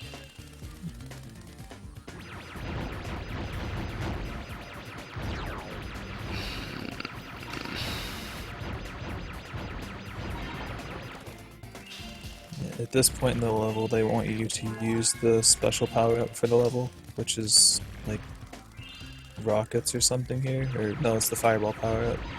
But, like you said earlier, pretty much any power-up except the 300 shot one is useless. So, we're through the level at least, so now we just have the boss, which is going to be a lot slower, but it shouldn't be too bad. Should still be able to do it without issue. It's not good. I'm just going to die. There's no point even trying. So this midday has been very terrible. Hopefully I can play evening like a lot better.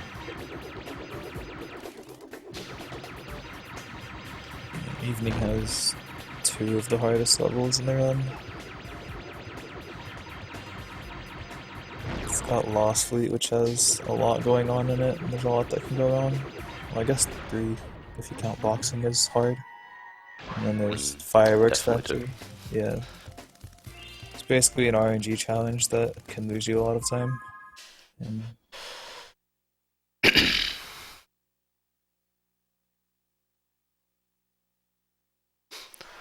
What's my timer at the moment?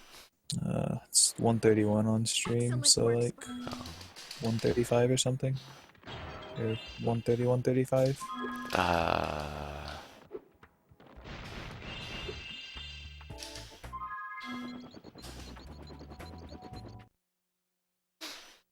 Okay, so it's not very good at all.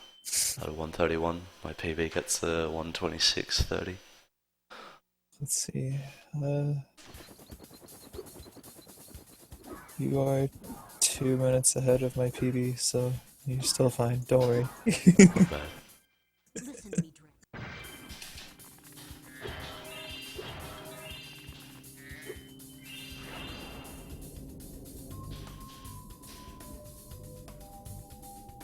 Okay, so I really don't like this movement here. Getting into the Honey Speedway is very awkward because of those 2 bases, but it's over pretty quickly, so it doesn't matter that much.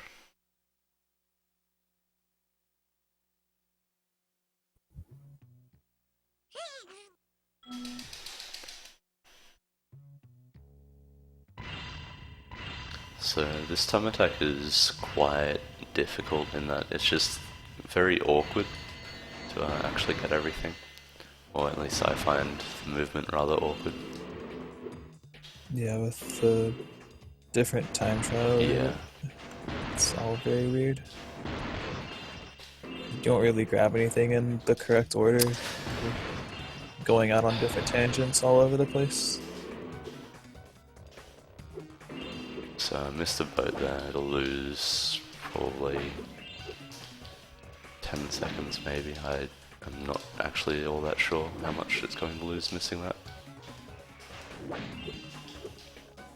Jump off some of the pedals here. As you saw, not all of the pedals are actually solid, so you just sort of need to learn which ones are and which ones aren't.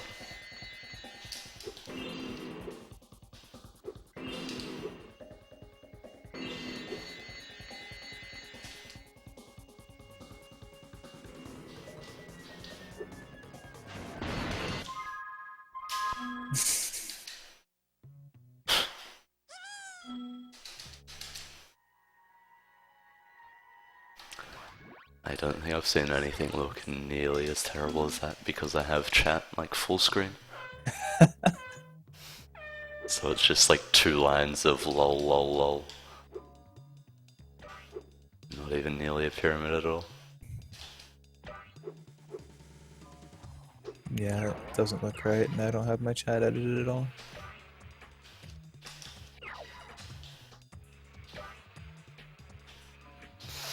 So So yeah, we're now heading into the speedway for this, which is the one that I mentioned ends up being about 3 minutes long.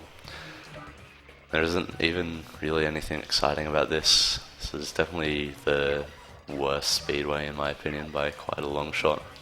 Very long, it's very boring, and there's not really much good about it. Yeah. There's a few, like the very first few jumps of each lap were somewhat risky. So if you're not paying attention, you can make some pretty bad mistakes. Yeah. Yeah, some of the greatest sounds to ever come out of some streams come from the speedway.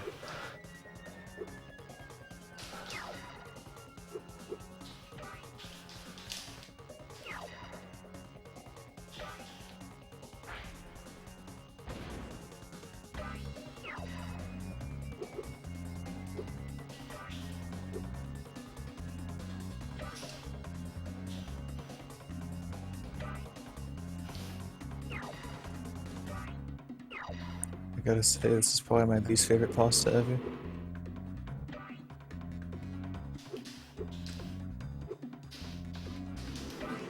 So like, this is the point of the race where I realise I'm actually on lap 2 and not lap 3, and so I have a whole other lap to do, and I get really depressed.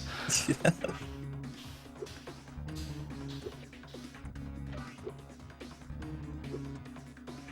This race is just so much longer than it needs to be.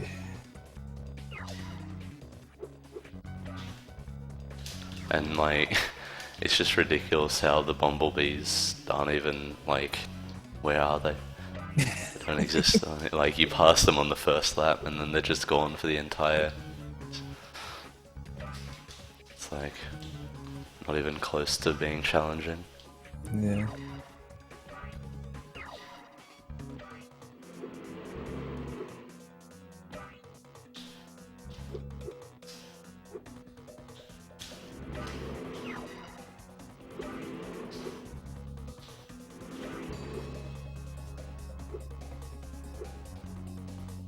Okay, so 244 there is pretty standard. Another glorious auto-scroller. This one actually has a little bit of speed tech to it, thankfully. Yeah. I've also tried to mess with some other stuff in this challenge, but it's just, one, really risky, and two, I don't even think it's any faster than what I currently do. But it's fun because the UFO sort of goes crazy. But you'll see me running into objects a few times through this. That's actually on purpose. I want to hit a 6th object just as the challenge is ending and then jump. And it just ever so slightly, because every time you hit an object, the UFO comes a bit closer to you. And so hitting the 6th one as you reach the very end means the UFO will sort of charge at you, but not be able to catch up to you by the time he gets to where the game tells him, no, you're meant to die here. So you can see he's coming at me there, but then he just sort of plunges into the honey and dies, and the challenge is over. Saves a nice little bit of time.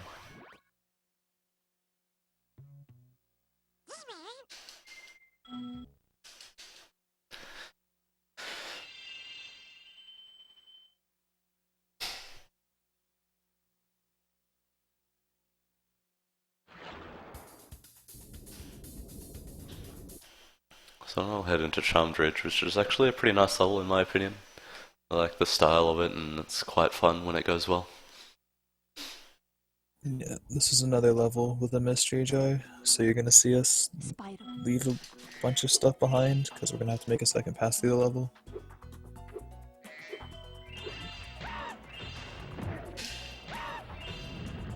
So one interesting thing to note is that wall's just not there. Thanks, Stephen. Anyone has that highlight, it's one of the best things I've ever seen. But yeah, for whatever reason, as we mentioned earlier, some objects just don't have collision where they didn't expect you to get there. But that's definitely the worst case of it's literally, like, you don't have to work at all to get there. It's just, you could walk through it essentially if you felt like it. And yeah, for whatever reason, they just took that collision out to save memory instead of somewhere else where you can't actually get to.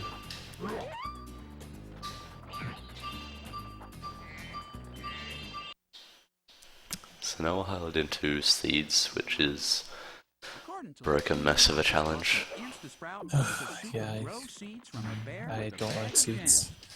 Basically, same way that gems have a randomness to bounce whenever they hit the ground, the seeds that you're planting, the bouncy seeds, they have a random chance to bounce. And if they bounce at just the right time when you're attempting to plant them in their little plots, they can just bounce right over the spot where they're supposed to be planted. And it loses a decent amount of time because you can't pick up the seed immediately, so you have to wait for it to stop and then pick it up and attempt to plant it again. So it's been good so far, and normally that first one is what I have more issues with. The second one is normally not too bad, or the last few.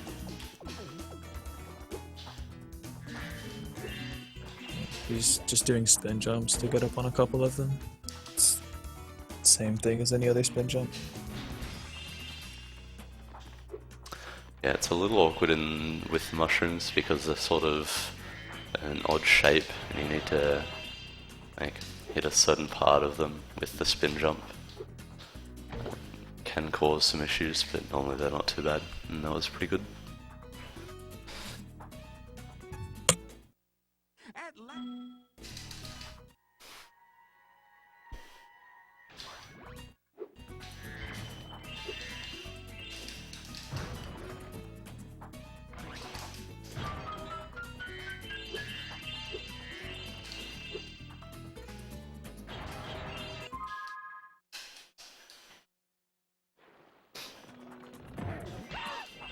So we're done that, and now we'll head to the end of the level to get the end of level egg and then do another side area before we start the mystery jar. Yeah, okay, I actually don't know where I was going with what I was gonna say. Basically, the next challenge is cat wizards, and there's not a lot to it. What's supposed to happen is the cat wizards will fly out of their little cage or whatever, and they'll fly all around and be a general nuisance. But it's really extremely simple just to spawn camp them and shoot them as they leave their grate, as they leave the little grate. And the challenge is just really easy. It's really short. So you see there, with what I was doing with those bottle rockets is just like, you need to do it in that way to be optimal, where like you want to do as few laps as possible, but still like light them all on your first lap and then do a second lap to collect most of the gems.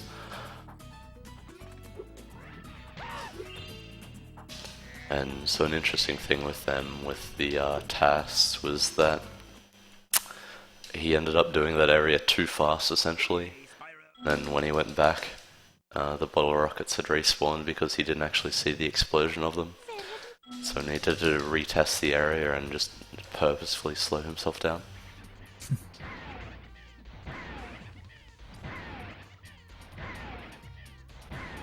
So this is what you see, or what we mean by spawn camping.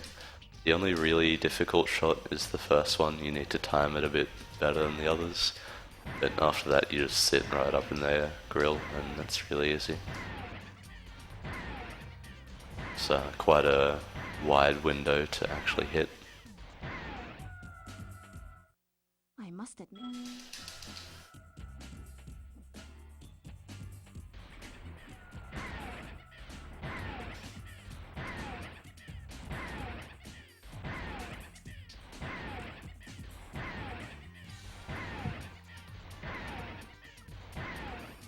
Nice, so that's all of them got an L. There's an interesting thing here where, because of what the task does, it goes out of bounds and sort of towards where there's an egg. And so because the task did it, we just always sort of assumed it was fast. But it was found by a runner called Notvani, who's very new to the community and gets good at games really quickly, that you can just glide around there, and it ends up saving something ridiculous like 3 seconds. Like, it was actually really slow to do what we were doing before. Yeah. Shoutouts to Vani for opening our eyes to that. It just seems like such a long glide. It doesn't even like look possible, but whenever you actually try it, it's really simple. And then what you see there, I'm very careful with those mystery jars, because you're fireballing them from a long way away. The actual visual of the mystery jar is not actually tied to the gems that are inside the mystery jar. And so you can sort of, what ends up happening is the mystery jar cutscene will play, and the visual of the mystery jar will move on to the next place it's meant to be, but what contains the gems won't. So the gems will just stay in that same spot if you aren't like close enough and looking at where the mystery jar is. And so if that happens, you would get to the end.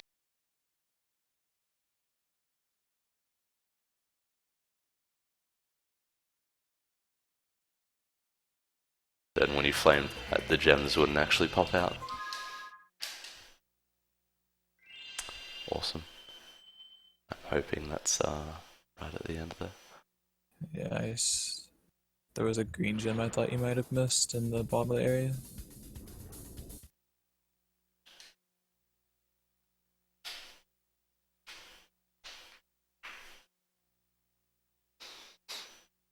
So I missed the gem, hopefully we can find it pretty quickly. If it's not there, then it might be by the ladder toward the end of the level.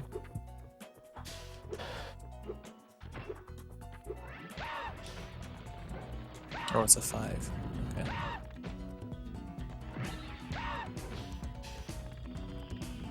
Oh, okay. Well, whatever, it's fine. No big deal. So now we'll be heading into Lost Fleet. After a bit of homeworld movement, and get eaten by a whale, because he's got an egg inside of him for whatever reason.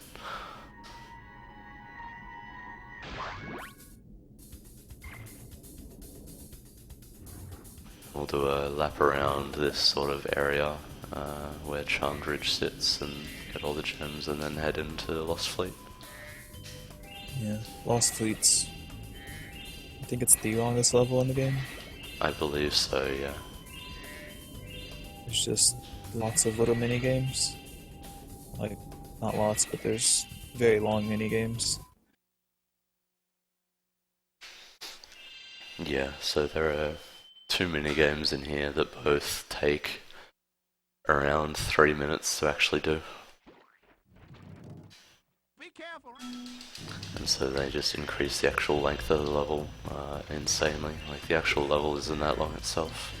So there's some very long challenges in it.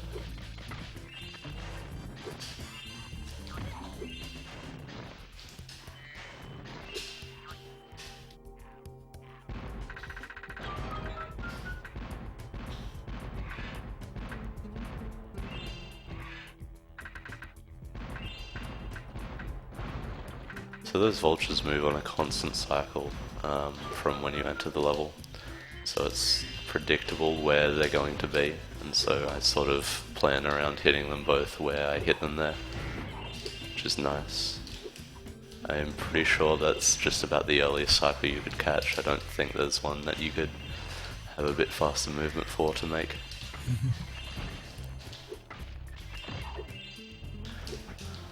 And now we get to experience crabs, which are some of the most annoying enemies in the game, in that they just don't really work half the time.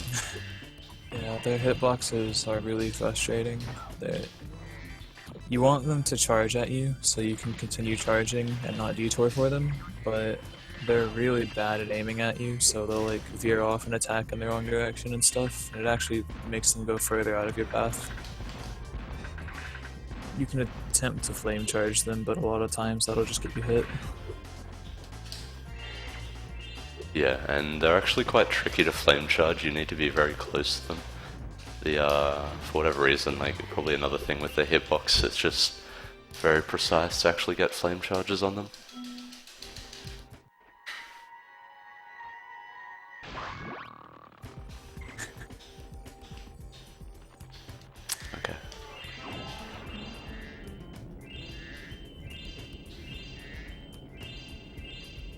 Dax just took the 40 boss skips record by 2 minutes. Nice.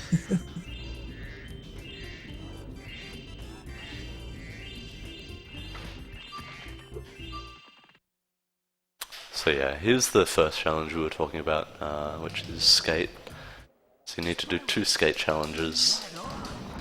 First is where we beat these Rhinox, and I end up getting all of the gems during this challenge, so that I don't have to worry about them in the second one.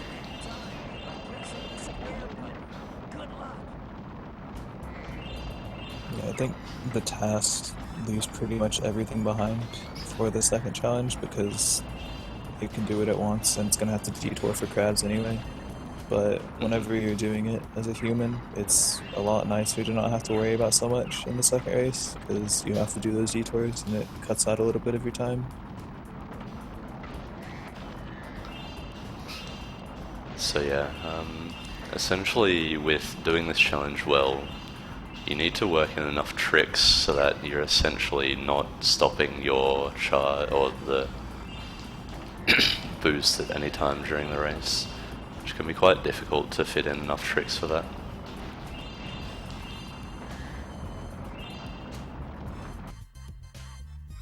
So you see there I sort of screwed up a bit on the backside of the track and ended up losing boost for about a second. There's only one trick worth doing, and it's the sort of diagonal flip 3 times. Everything else doesn't give you enough boost.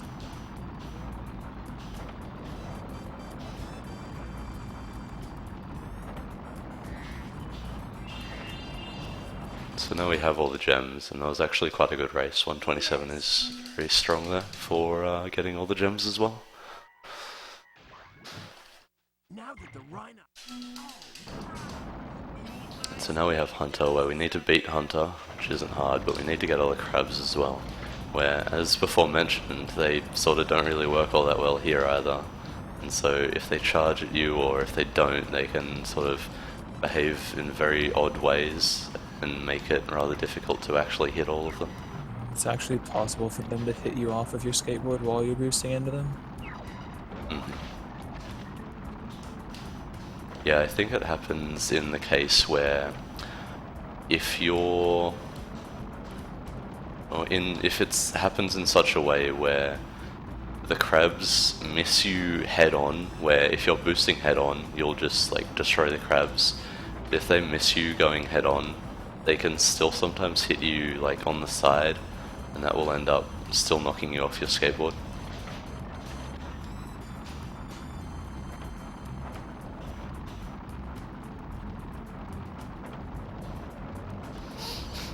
Final lap now, and we just have these 2 crabs that are sort of in this middle area now. And we can just gun it to the end. This is a very strong skateboarding, honestly. Both went very well.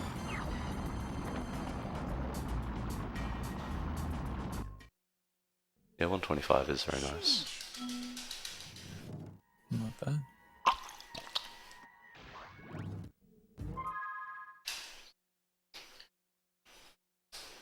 I'm gonna go get some World water. record on that track is 122.16, I think, is the decimals. Yep.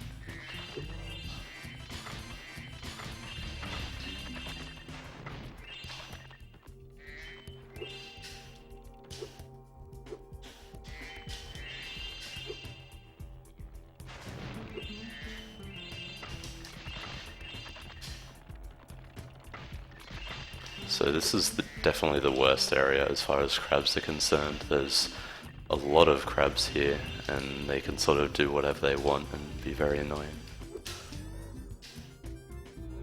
That's a little awkward, but it's a few seconds, nothing more.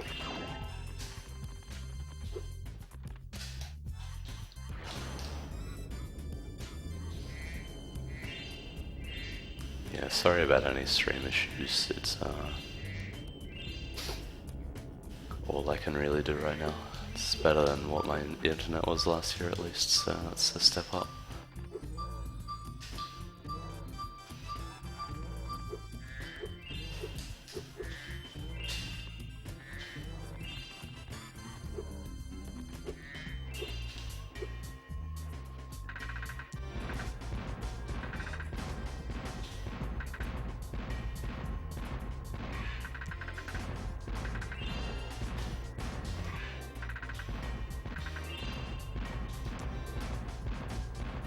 Come on, hit that bird, hit it.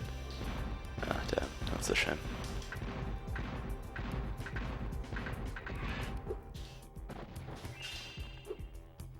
So those cannons can be quite awkward, but that wasn't too bad. Took me a little bit to hit the last one, but everything else was fine. Now we head into subs, which is the other challenge we mentioned, which isn't as bad now. We have a route for it, thanks to Alex Test. Made this challenge a lot more consistent than it once was, which is really nice. Okay, I'm back. I had to go get cereal. Not bad. I'm gonna stay muted for a bit while I'm eating. Okay, and I instantly screw up the route, which is terrible. So that one's really annoying in that he likes to sort of turn around if, like, locking onto him. If he does it too early, it's very unpredictable, and as you can see now, I just sort of have to chase them around by seeing them. I can't really know where everything's going to be like I would if I was doing the route.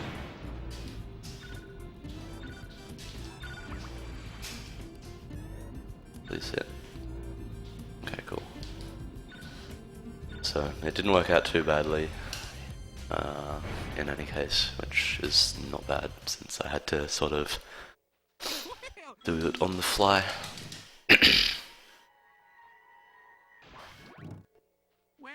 Hopefully I can pull off the second route with no issues.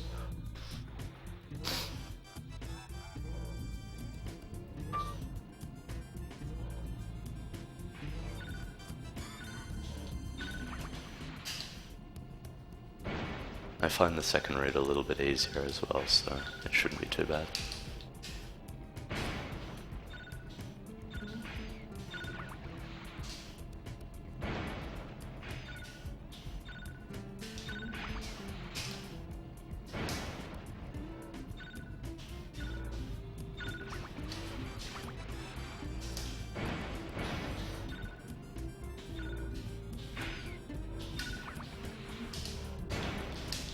Cool, so the second one went decently. Mostly, anyway.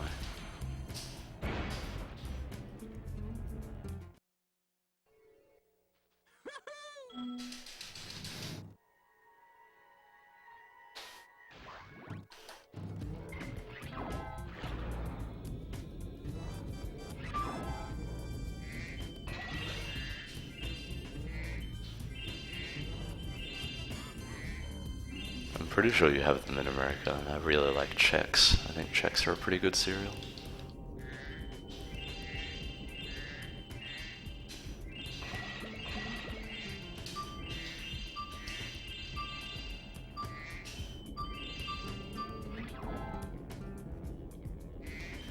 Oh dude, yeah, Crunchy Nut cornflakes are very, very good.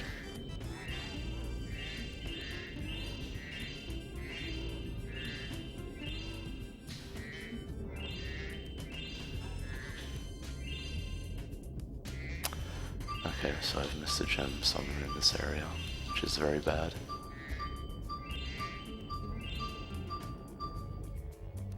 Because I don't have time to get back down and get it, and I swear I tried to check for that.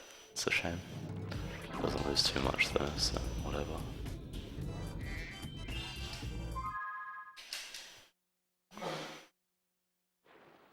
I think I'm missing another, yeah.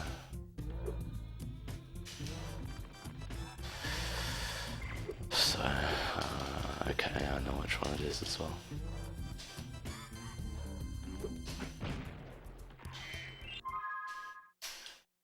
That's a shame. That was a very weak level.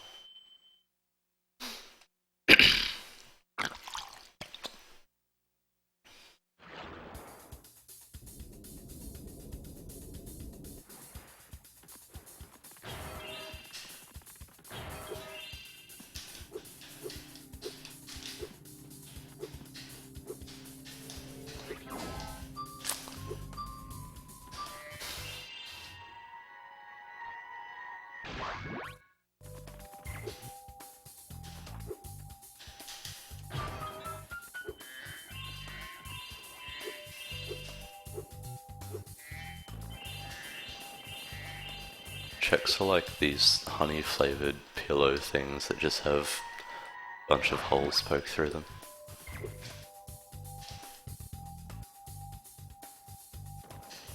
They're really tasty. Somewhat similar to like the taste of Cheerios, I guess.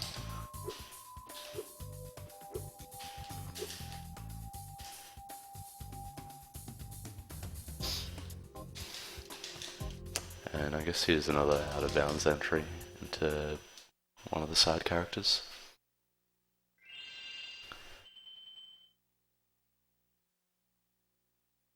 We definitely have it in Australia, because I live in Australia.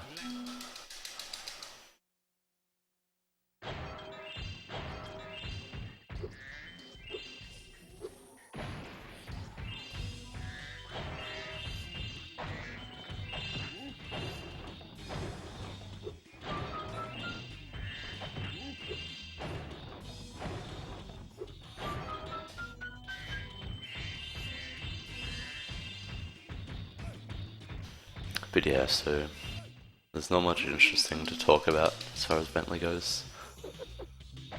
Again, very simple movement. Up here you can see those seals. They only throw their snowballs when they're on camera, following the theme of like, doesn't exist when it's not on camera. So we can manipulate them so that as soon as I arrive there, they'll be throwing the snowball and I won't have to wait at all. Saves quite a bit of time.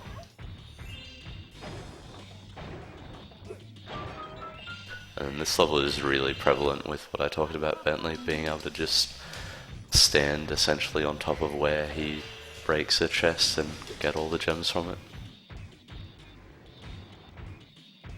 It's really nice.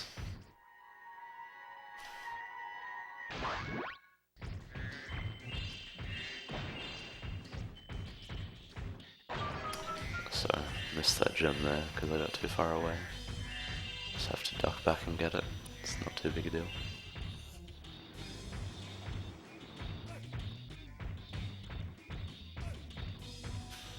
It's where, again, like I just tried to push Sparks a little bit too much. Here I just squash Bentley so I can walk past him and do these ones before I do the end of level stuff. Not sure if it's actually any faster, but it at the very least doesn't lose time and I get to squash Bentley, so Bartholomew rather. So it's fun.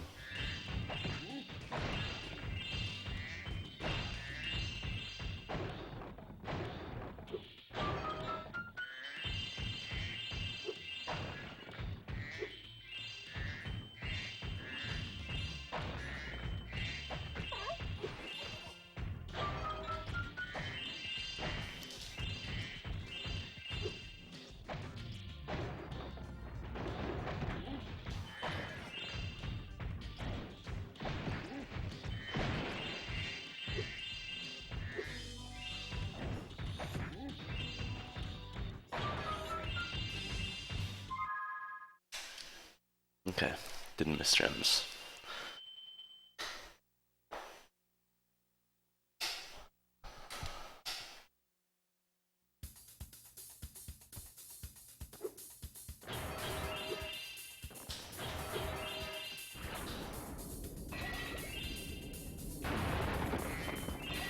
So now we're heading into, as we mentioned before, by far the hardest level probably in this run.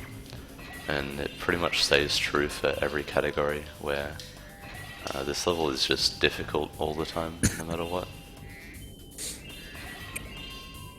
Right, yeah, Frozen. Yeah.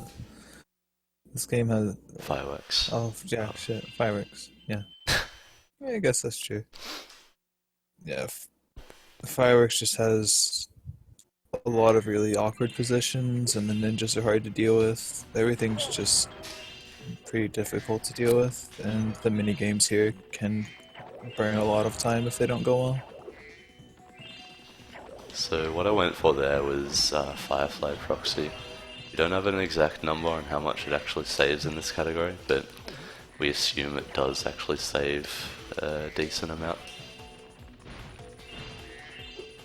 Yeah, the only person that's ever done the Firefly route was the task, and the task didn't do the other. The task didn't. The other route wasn't tasked, so we don't know how much faster the route is. We'd have to task the other route to know exactly how fast. Yeah.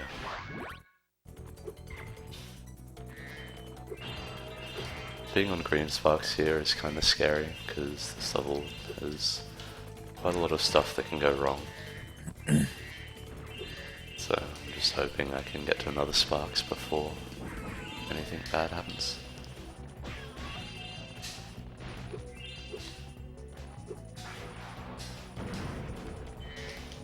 So yeah, the main level is actually really nice, but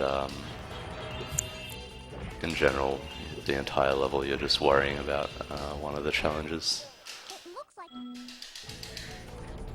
And then after you do that challenge, you have another really difficult one as well that can lose similar amounts of time. Hopefully not. Hopefully we get to be a monkey. Or a dragon rather. Yeah.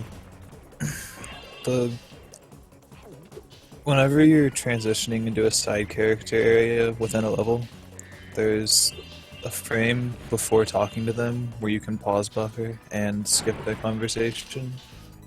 Which basically, if you pause buffer, you can run past the character and not actually get stuck into the transition where they turn around and then you get warped into the level as that character. And if you skip that, some of the areas have a spot where you can jump out in Death Abuse. And whenever you Death Abuse, it just respawns you as the character that you were, which happens to be Spyro, and it respawns you into the level. So you can get into the Agent 9 portion of Fireworks Factory as Spyro. And it's slower, technically, but you'd have to be a task god to actually do the Agent 9 zigzagging faster than Agent Spyro. At least for 117. It's just... Yeah, just because there's so much gem collection, it's just like not possible to actually like match the tasks, and it's very difficult to even match like how you can move as Spyro with Agent 9. Yeah, if you're a god at zigzagging, you lose about 30 seconds not getting yeah. Agent Spyro.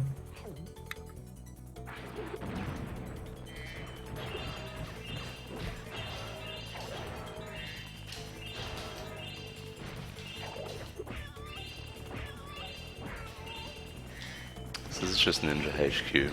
A lot of the rooms are a little awkward, just in how they're laid out, and the ninjas don't sort of spawn until you go into the room, and so it can be quite tough, but that went alright.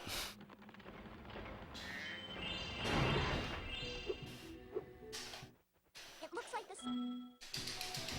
So now we all hope and pray to not be a monkey.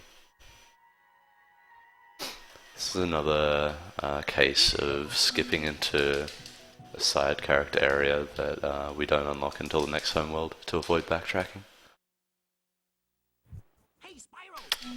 Never lucky. Rip and dip. Hi, Agent 9. So you'll get to see some zigzagging at least, which is quite cool, but I always do like to try and show off Agent Spyro because there's nothing else really like it.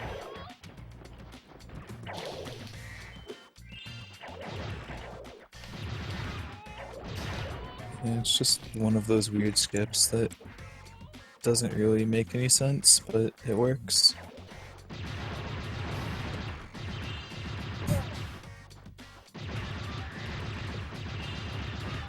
It's one of the tricks I found, which seems to be a very common thing with things I find, that they're just really stupid and involve dialogue for some reason. Yeah.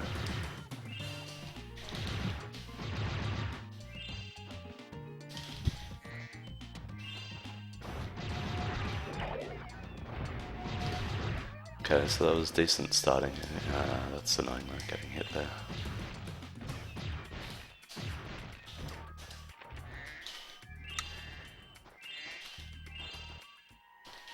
So it was a decent trip there.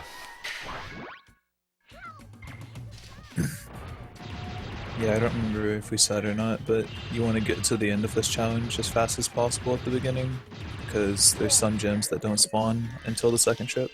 So it's just better to get everything on in one trip.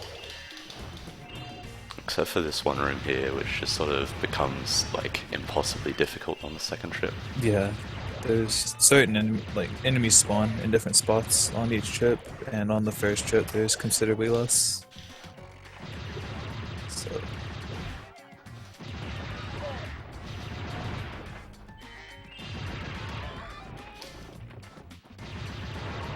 I wonder how long the gun emoji is going to be around before that gets fixed. Maybe they were like changing it to a water gun or something.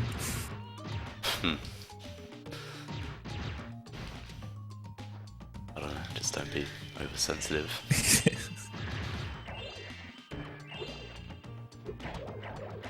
That's not good.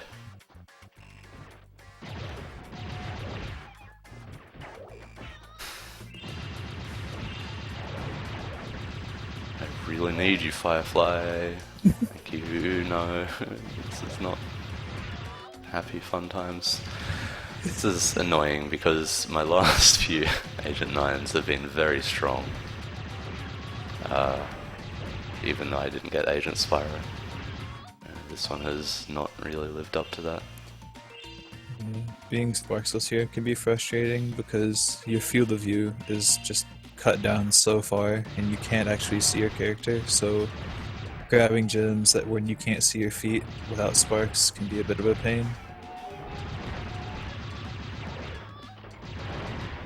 So I'm just taking this very safe, killing all the enemies, and we'll get out of here. Man, just sore now. So. Yeah, it's very awkward to actually do that zigzagging well, and in general that was pretty messy.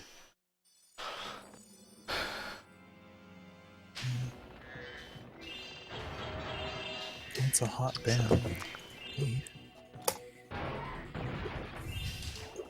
Hopefully this next challenge goes a little better than that did. Where the way these dragons move is very hard to predict.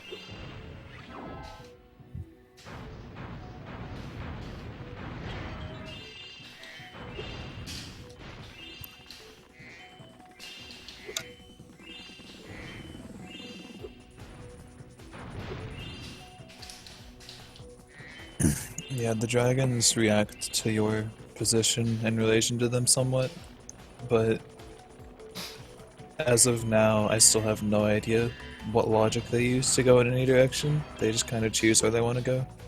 It is affected by your position, but there's really no way to tell what that effect is going to be. Yeah, it's just the sort of thing that seems too precise to actually manipulate in real time.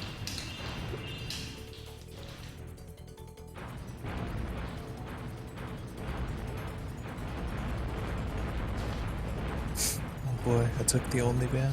I feel privileged.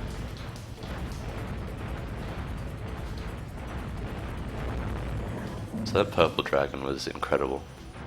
Now we have to finish up with the orange one. Yeah, if you can get them into a pattern where they go in a circle, then it's just extremely easy to lead your shots and get them.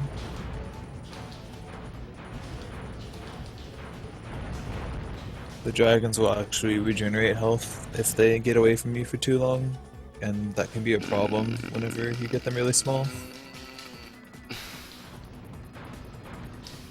Which sounds like we might see some of that. Who knows?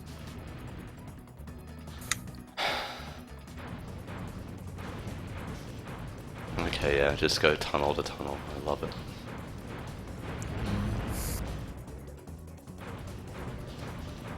Don't you dare. Don't do it. No.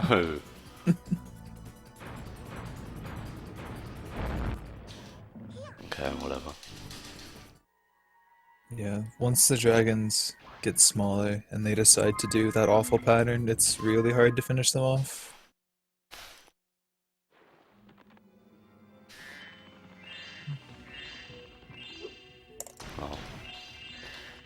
sort of evens out, I guess, after the very strong purple one.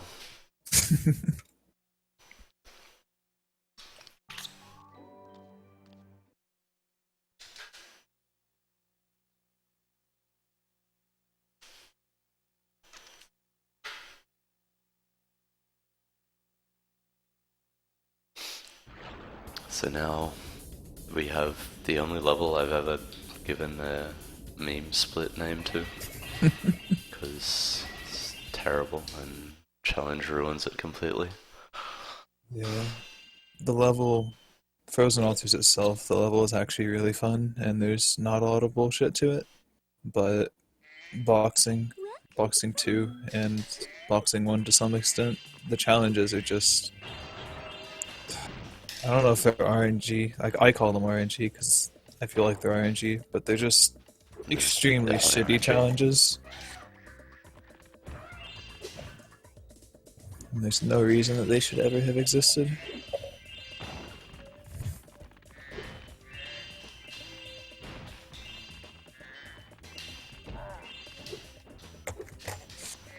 The only trick to them that we really know for RTA is spam a single attack with a certain rhythm.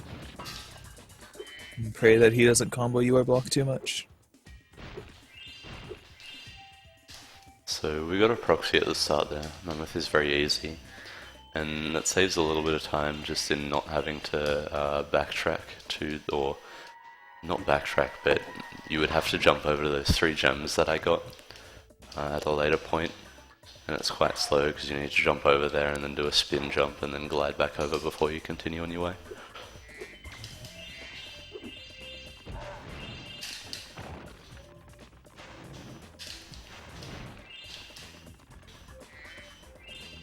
Yeah, thankfully for 117, there's not very many proxies, and when there is a proxy, it's usually optional or it doesn't save much time.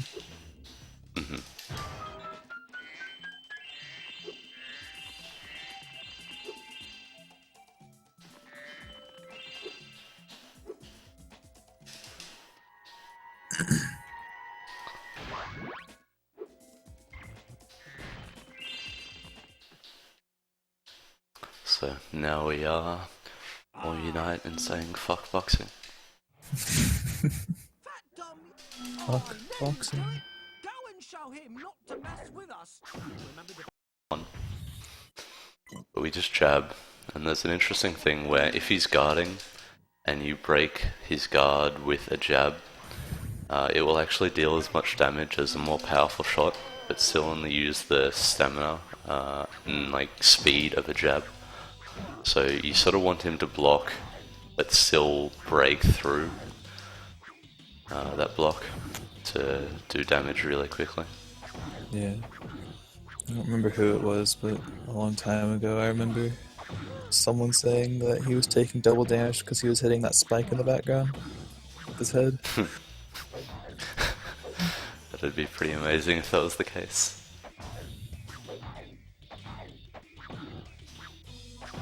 Oh yeah, the stream just jumped forward like an extra 30 seconds. Oh, not bad.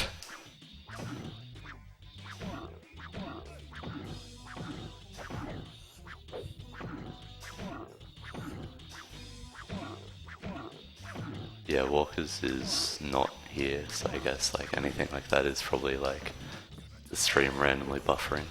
Oh, is Walker? So we got run round, which is really nice. No, he went to have a sleep for this run.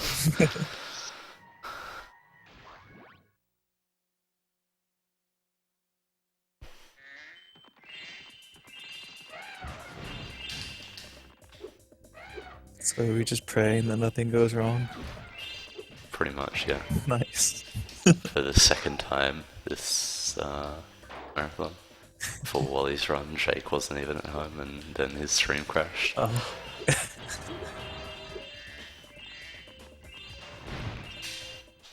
Jeez. Oh, did you get one round?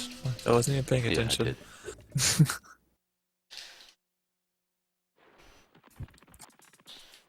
I challenge.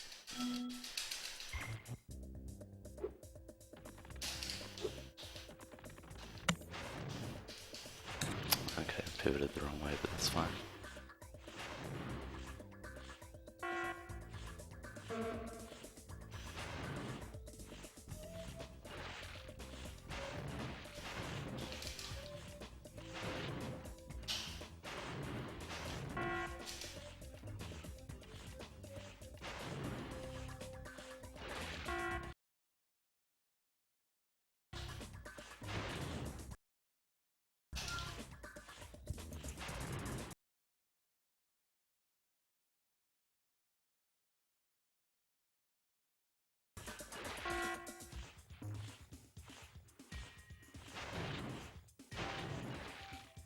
Pretty okay cat hockey. Well done. So that challenge is very heavily reliant on RNG. The way the cats bounce and the way they run around is just completely random. Thanks for helping us. The game can also decide to make sure the other NPC just has a really great game, and it's actually possible to Yeah. lose the challenge. Yeah, and it's not even like playing badly or anything, like he can just go freaking ham and destroy you. Take all that you love and care for. Yeah, he doesn't have the absolutely shitty ice physics that Spyro does, so he can make pivots and stuff.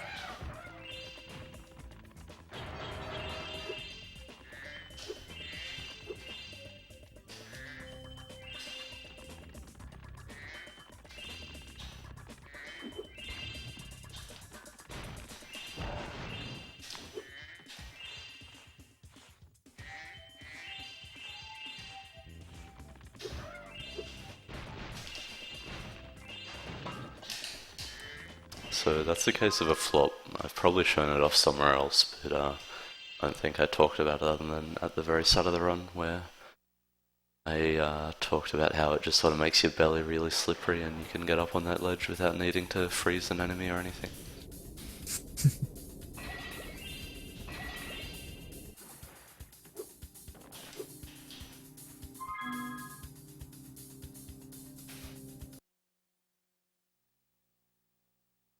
It shouldn't even be on my net. I'm not dropping frames or anything.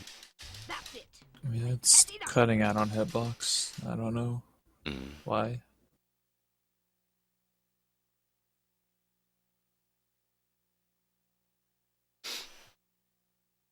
So this is the biggest or heaviest source of RNG in the game.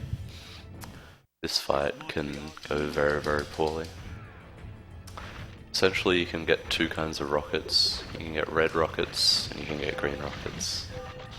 Green rockets you get 1 ammo, and red rockets you get 50 ammo. But they do the same damage, and so you kind of want reds for obvious reasons. They were really good at screwing up power-ups in this game. They made one good power-up and a bunch of bad ones for the Sparks levels and for this boss. There's 2 greens so far, and then a red, so it's not too bad. Yeah. It's about 20 seconds or so lost, I think, Yeah, Jeremy says. just from RNG.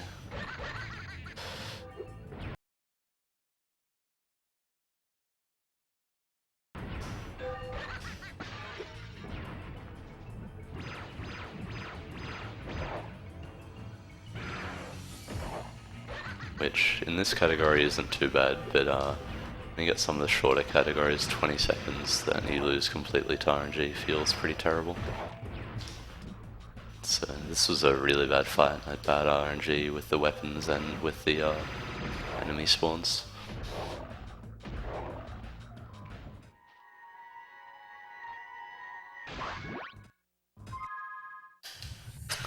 Then we exit again and we head into the next Sparks level, which is Starfish Reef. Yup. So this is sort of a weird one or it's not like the others in that you need to kill all the enemies for new areas to actually open up and move through the Sparks level. And there is a strat where you can go out of bounds and do the level backwards, and that way you don't have to wait for enemies. But it's really difficult because of just the amount of enemies and how fast they actually move. Because you want to not have to kill them, but it's really hard to avoid them all if you're not killing them, and so we don't go for that strat in RTA as of yet. Yeah, it's just too difficult for it to be worth it.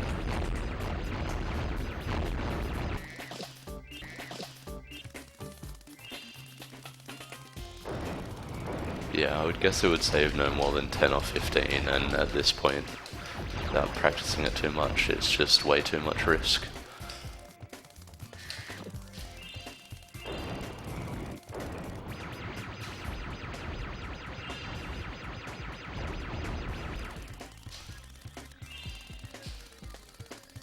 So you can see there's a few kinds of enemies here. They're all starfish.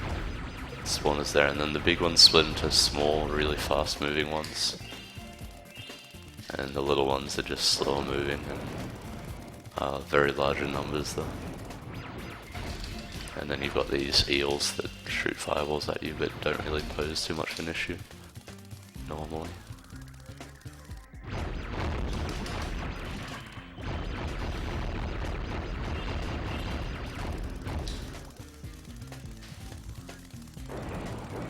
This is very nice so far.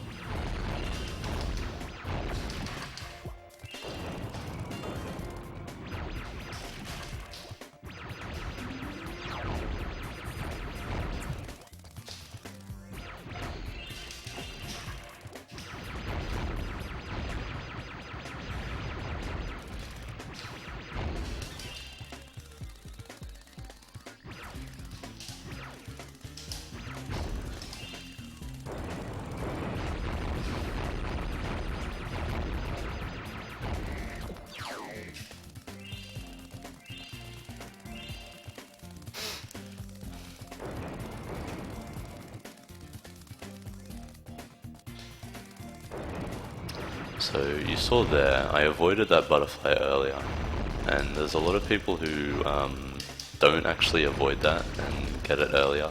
Because if you get it there where I had to sort of stop and wait, it loses a lot of time because you don't have any 300s that are left in the level. And so you'd be stuck with the mines, which are a lot worse for the boss.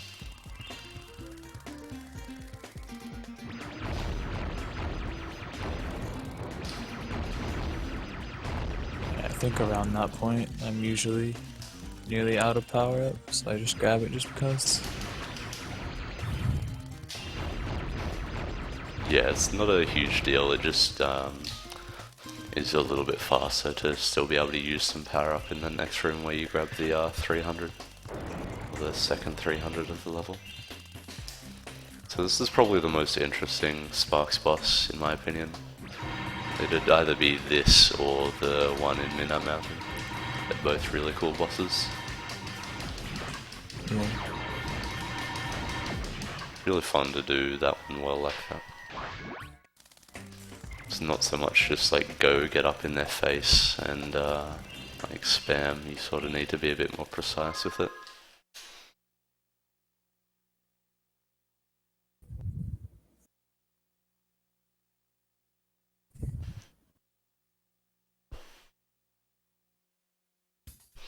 When I saw that,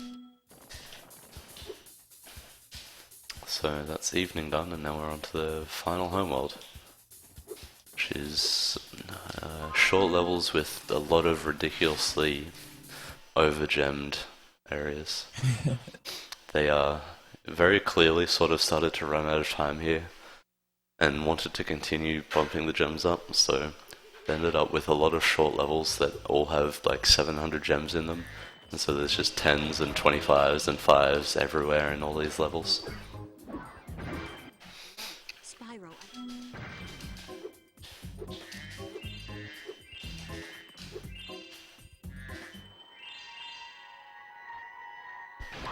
But first off, we already have 100 eggs, so we can skip into Sorceress right now.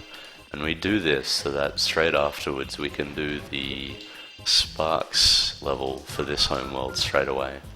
And we do this because, as we mentioned earlier, there's a Sparks power-up that breaks vases and baskets and everything for you as you run past it.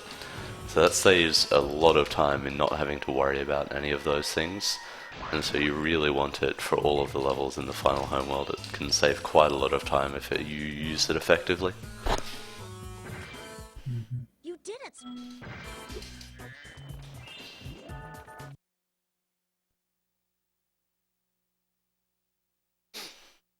But before that, we have technically the first final boss, I guess you would call it, of the game.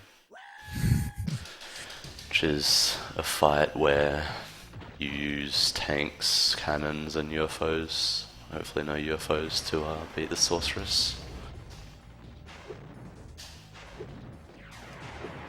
Yeah, this fight's sort of stupid. It has a few conditions that need to be met, and some of those conditions can be skipped and abused. Basically, after you get 2 hits with the cannon, it's going to move on to the tank phase. But every once in a while, Agent 9 will shoot down an extra cannon, so you can shoot the sorceress during that downtime while you're waiting for the tank. And if you get really lucky, you can shoot the sorceress. That was terrible. If you're really lucky, you can shoot the sorceress with the second cannon and take away all of her tank hits entirely. And it'll move on to the UFO phase. And you can get the same sort of thing where he'll drop a tank while you're supposed to be waiting on the UFO. And it's what we I call might it. get this one actually. No, never mind. Okay, so we don't get any UFO skips. I can't really blame RNG too much on that one. My tank, or the second cannon, I played very poorly with. Tried to rush it a bit and ended up working out poorly. But that's fine. UFO isn't too bad. So. Yeah. I think each skip saves about 15 seconds on its own, and they both save about the same amount of time, but if you get them both together, it's easily a 30-second time save. Yeah. But that was a very nice sorceress fight. Like, all my vehicles are pretty good except for that extra cannon that I got.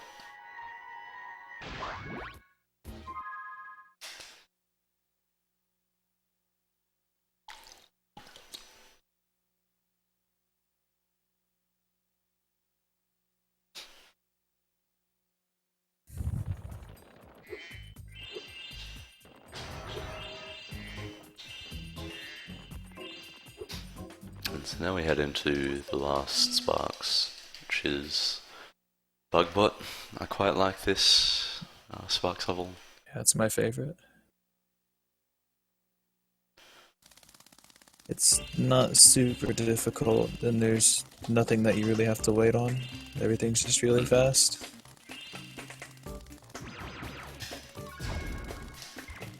Yeah, and as I mentioned, the boss in this Sparks level is quite fun as well. Yeah. He's just a bullet sponge. You just get to unload into him, basically. He breaks up into pieces.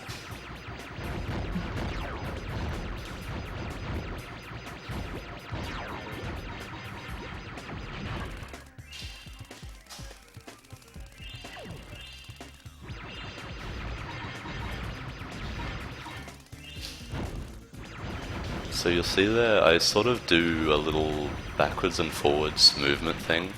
What this does is it sort of bunches my shots up, if that makes sense, where my shots will all sort of be like focused in one point. And so what this allows me to do is, like, as that bug is going past, it will sort of give off a few more, or like have more of a chance to hit a couple of shots off during that time. Yeah, you're just aiming bursts, trying to hit him with the burst.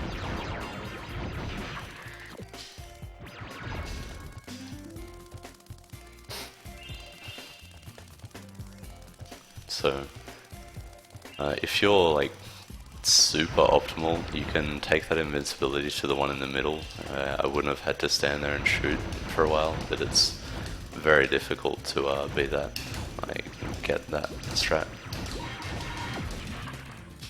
You need to have essentially good RNG on like how far out the invincibility power-up actually goes from that room where I got it. And then you also need to have very good movement after that. I've been doing the wrong route for that area since I started running this game. What the fuck? I just realized you save like 5 seconds over what I do there. Whenever you killed that guy in the middle, I usually have to go down to the bottom right and then up to the top left and then all the way back down because I feel like a fucking idiot right now. Holy moly. So yeah, as you said, that boss you just sort of get up real close to and lay into. Yeah, the only part of him that can damage you is the head, and occasionally he'll shoot these little like pixie dust shots or whatever. But if you hug his side, then he can't do anything. that last egg.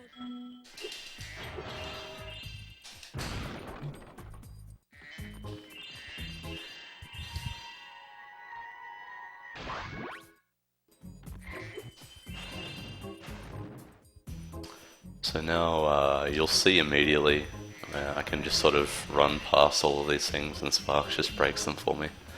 It's really nice to have. And then we'll head straight into Desert Ruins.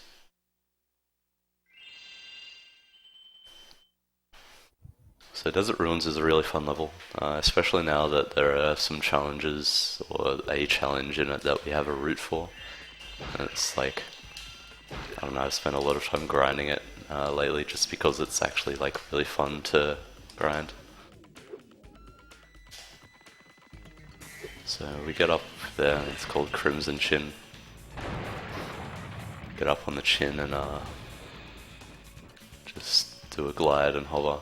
You need to sort of extend your glide out a bit longer than it feels like you should, because the way hover works this game is if you hover right after a glide, it won't actually really give you any extra height, and I guess they did that to stop you from like getting places you weren't meant to be by just hovering straight away and getting a bunch of extra height. But it sort of results in you not being able to. Oh wait, no, apparently I did know there was a route for it. I have it bookmarked. Oh well. Not bad.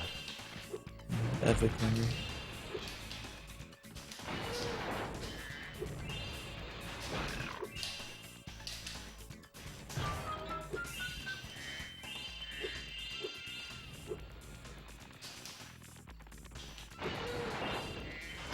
So you'll see I'm just sort of trying to scrape past these guys, and that causes you not to bonk on them, because you do need to charge them to kill them.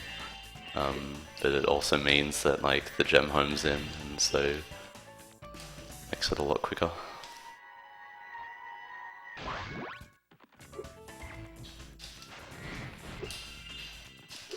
Yeah, I sort of practiced enough to where that last shark I get a fair bit earlier than Alex did in that video of the initial route. And it just works out very nicely. It's such a sick route, and I'm so glad that like he was able to make it. And I could just practice it instead of having to do it myself. Yeah, that's really the only part of this level that can go too wrong. Everything else is pretty consistent. So, I think I mentioned it in the 100 egg, I've said that so many times this run. But these guys here that set the ground like a light run on a global cycle as soon as you enter this area. And so if you're very quick, you can actually just walk off the... So I didn't quite get it there, but if you're very quick, you can just walk off that edge, and you don't have to jump, which slows you down a bit to kill that last guy that sets the ground on fire. But it's not a big deal that I missed it and lost probably a second or two. Damn, I didn't even know you could do that.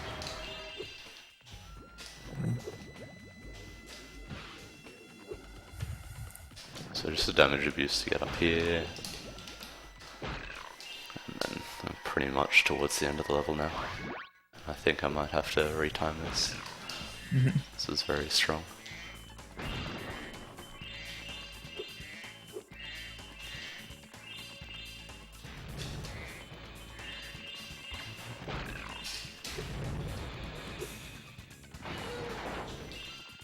So you see there, I accidentally bonked on it because I didn't quite just graze him enough. I just sort of ran into him.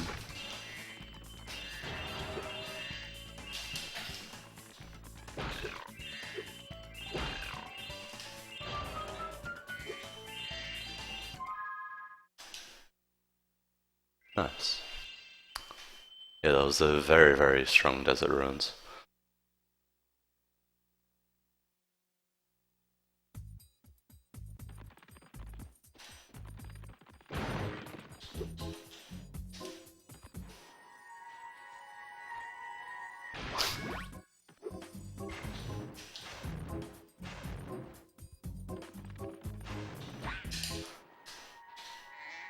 So I want to try and make sure that I'm entering this next level with gold sparks. One, because I want to try and not take damage in the level as well. But I really want to have as much health as I can at the end, just to make the strat I'm going to be doing a little bit safer.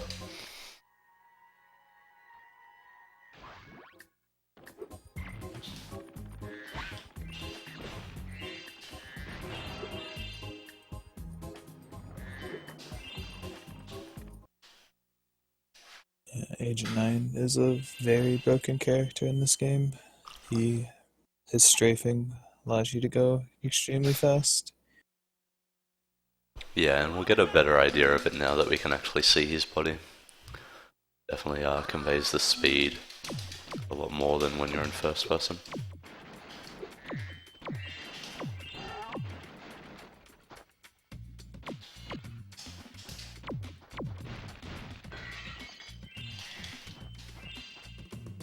The only difference between zigzagging in third person and zigzagging in first person is, for some reason, whenever you want to do it in third person, you need to be holding a diagonal to get the initial speed. Whereas in first person, you just need to press the strafe buttons really quickly and it works.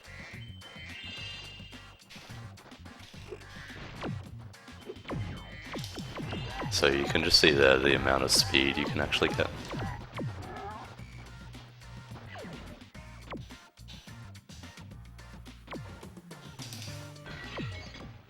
These indicate. Just a few challenges here that are pretty auto-scrolly, like you just need to shoot the guys that pop up. Not really much to it.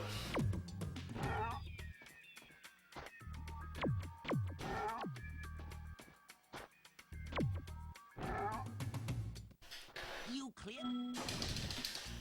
You don't even get an egg for most of these challenges, it's just sort of there to pad out the level.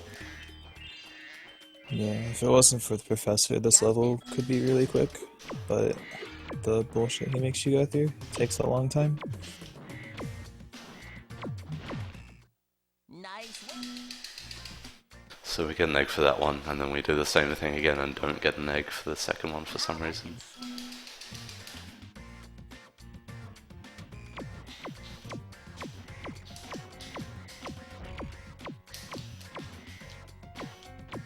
So you see there, I'm shooting the birds as they sort of come out. I don't hold circle for that, I sort of do it a little bit slower, where I find if I hold circle, it falls off of rhythm pretty quickly. The last. With how fast the birds actually come out of the shoot thing there.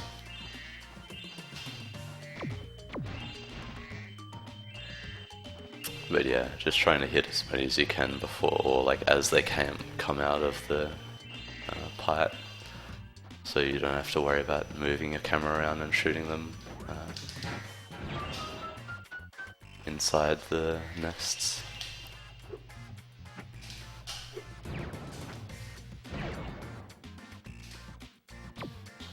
So yeah, there are quite a few things in this level where, like, because of how awkward they are, it just sort of slows it down a fair bit, which is a little annoying because it could be really fun, but it's not too bad. So stuff like those balloons where you have to aim for, and aiming as Agent 9 is actually really terrible.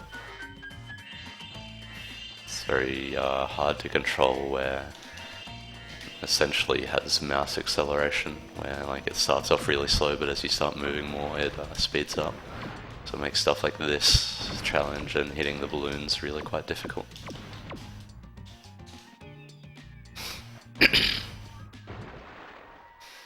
Here we have something we call Tony Jupe, or I call Tony Jupe, where you randomly have that egg already, where during the cutscene it puts the egg in a certain spot. So if you happen to be standing there as it does that, you will end up having the egg already, even though you really don't.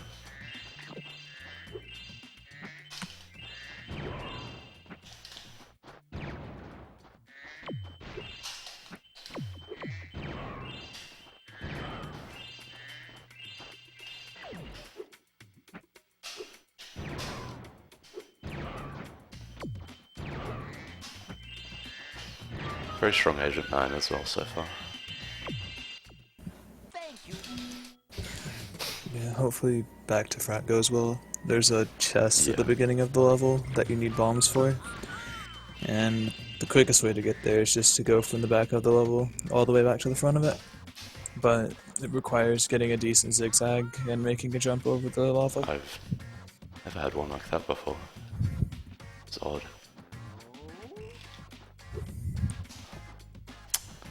Come on.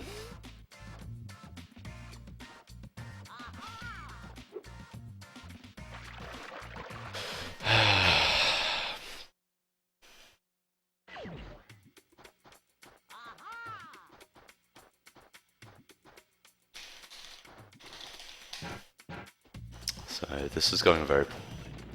As long as I don't enter the portal, I'll be happy. Yeah, the only thing particularly risky about this is if you enter the portal, you have to go through all of the auto-scroller stuff again. I'm just not...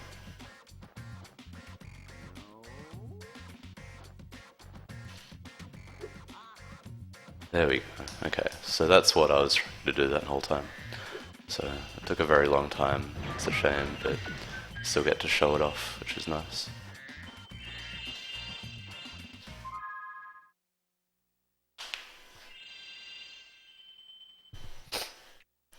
Yeah, it's really not that bad of a skip. You just have to figure out No. a setup that works for you. Yeah. And generally that one works pretty well for me, but it's been giving me some issues of late in particular, so just need to do some practice to figure out what I'm doing differently with it again.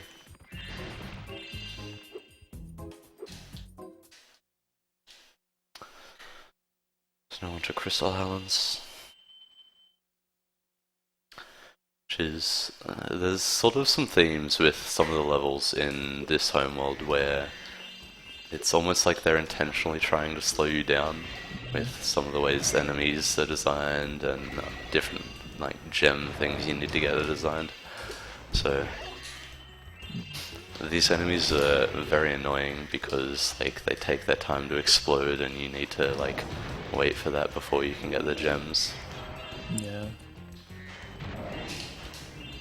They don't drop the gem immediately, and whenever they do explode, they shoot these little shards across the map that you can actually collide with.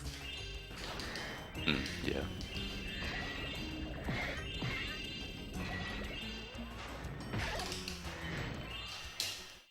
Would you like to?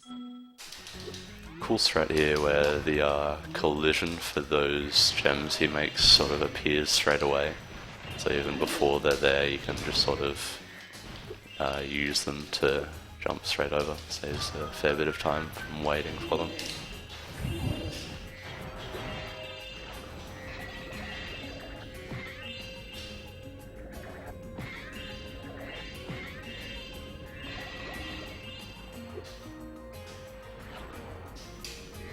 Ended up with a good cycle there, so getting that swim was very easy. And by good cycle I mean the water sort of bobs up and down, and that ledge is in such a way that when it's like on its high tide, I almost want to call it, you're able to sort of get the swim up and over the lip of that edge and take swimming air out, similar to what you saw in Spyro 2 Hundo in Summer Forest.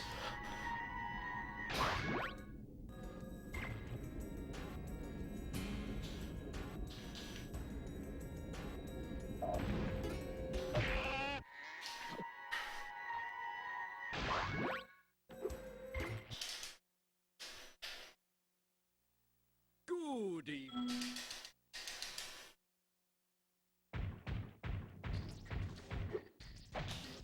This is another Bentley area. It's essentially whack-a-moles.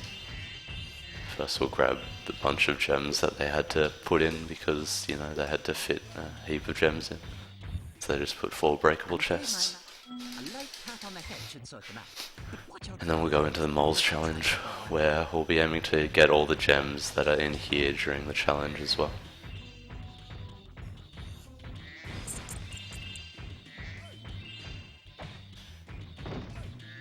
Which requires somewhat decent play throughout.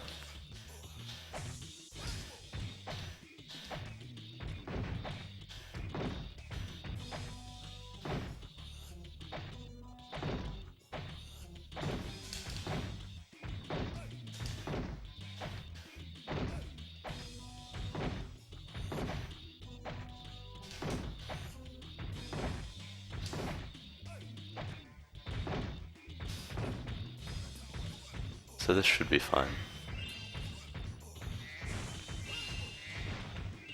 So we got all the gems finished here, and then a mole will always spawn there. And you can just kill him and end the challenge.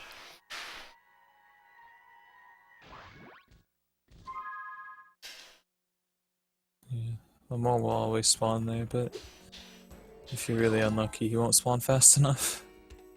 Yeah. Yeah, it is actually an interesting distinction to make. That you have more time on PAL for that challenge. So it's actually a little easier to get all that done on PAL because you have about 10 extra seconds on the timer for some reason. Yeah, it's absolutely free on PAL.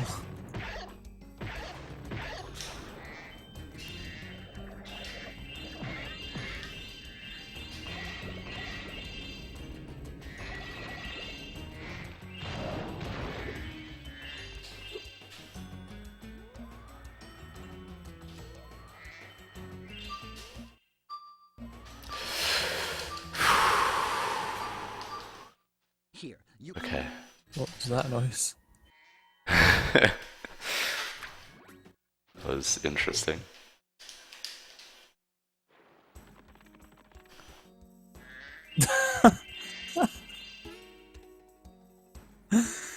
Oh wow.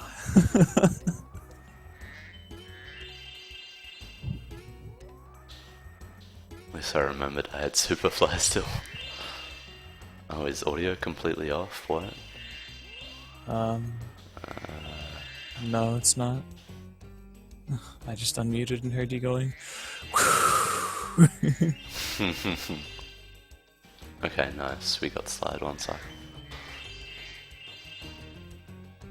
Oh, I guess by off he means out of sync. Oh, yeah. I don't know what the deal is with that. Apparently it's been out of sync pretty much the whole time. Yeah.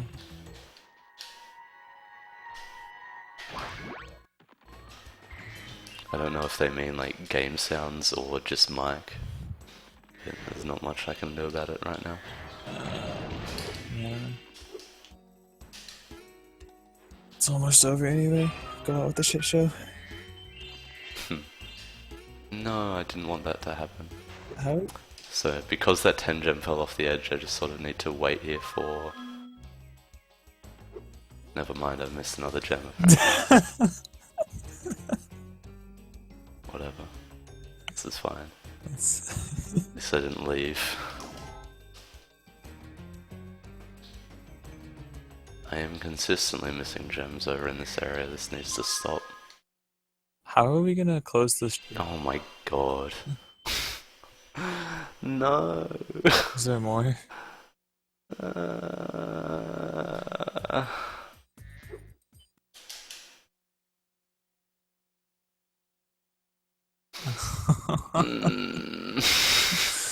Oh boy.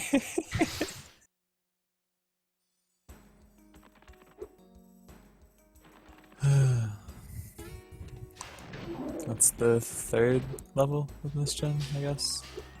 Something like that. Maybe only the second.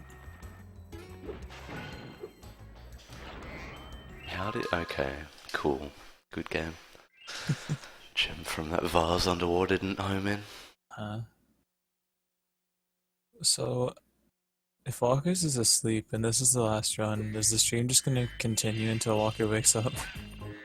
He said he set an alarm, so hopefully he gets up. He actually should be up like now, if I'm honest. He said he'd set one for 3 hours.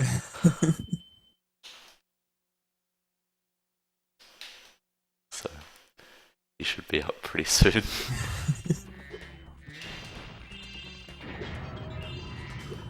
Nah, that was a terrible attempt.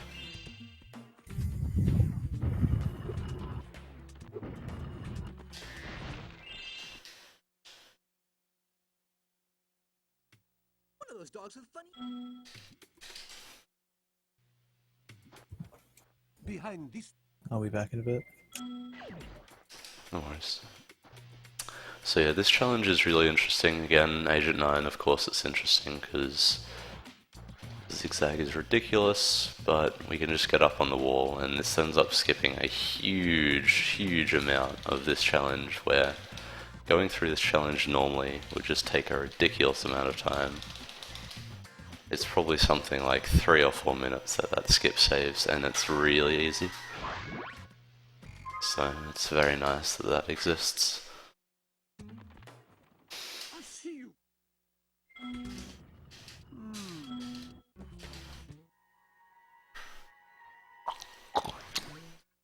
I've waited.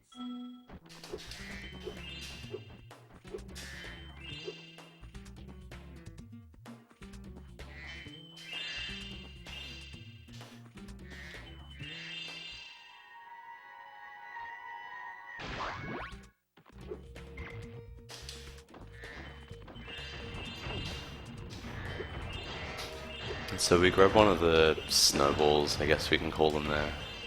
They're explosive, so they're kind of odd snowballs, but will do. And that just sets us up nicely for here. For him to throw another. So basically you always want to have a snowball ready to use later on. Basically every single time like you kill a guy, you want to get a snowball from him before he dies as well.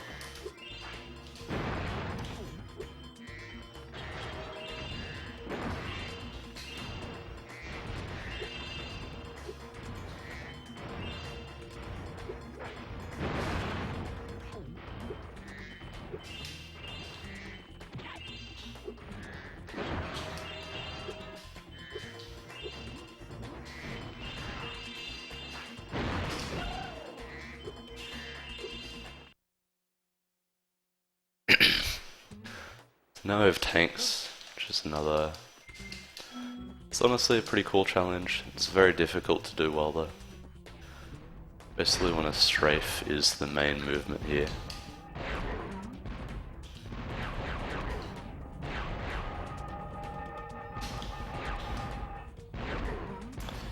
Yeah, so that was a very poor tanks 1.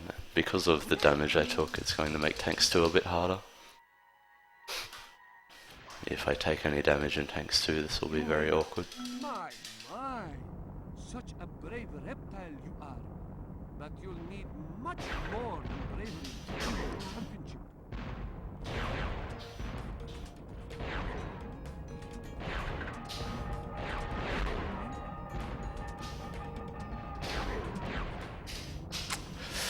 It's a really dumb hit to take.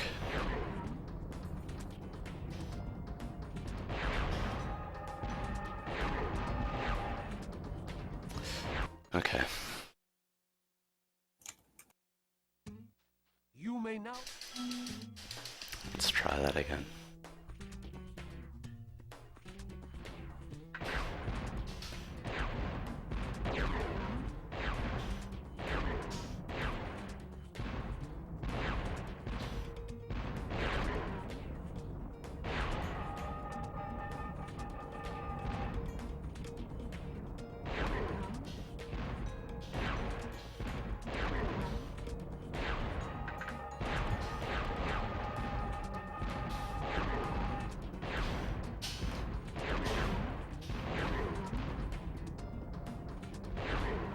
So that was terrible, but whatever, we'll deal with it.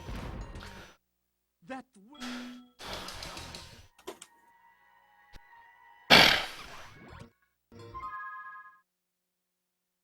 So we just have to finish up the main level, get the remaining gems and earth shapers and all that, and then on to the last normal level of the run.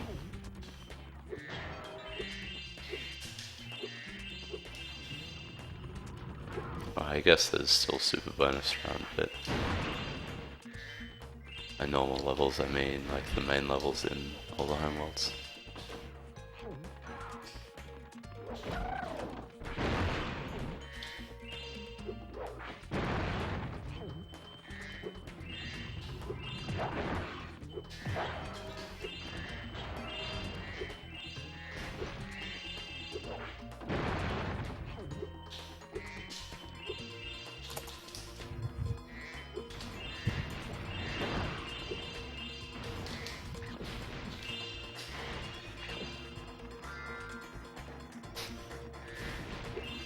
So everything was alright here, apart from tanks.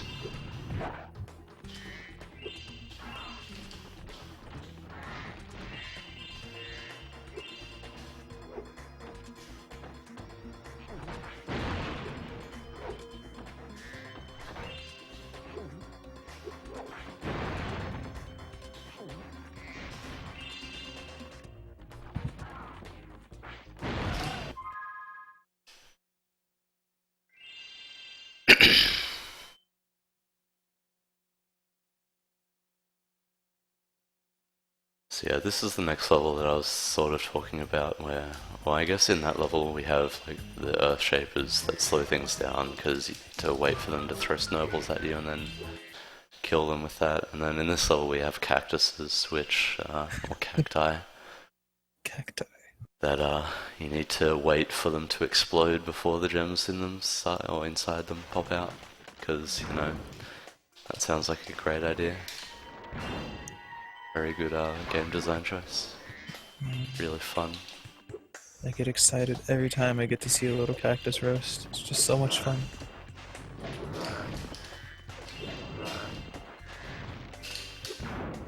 And then on top of that, the dinosaurs have very large hitboxes that don't disappear straight away. And so it ends up quite awkward to actually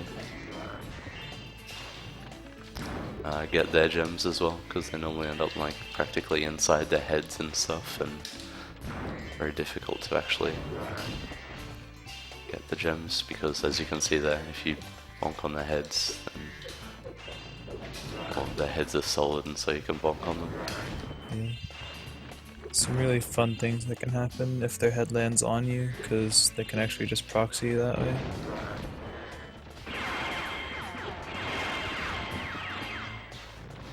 So again there you're seeing where normally you would need to charge them and you would bonk on them on the machine gun guys.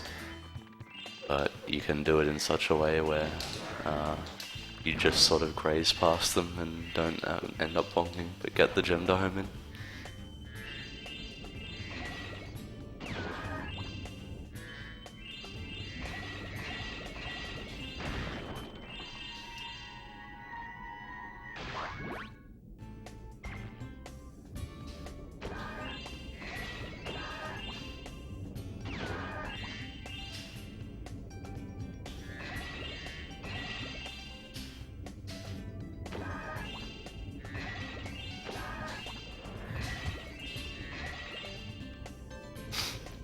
So as far as I can tell, the underwater dinos in that area run on a global cycle.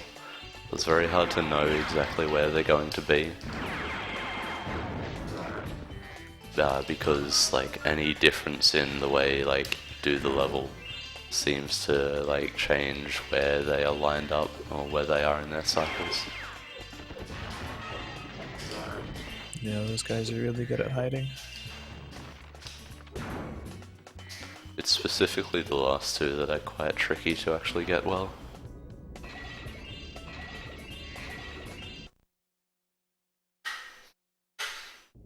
One of them done.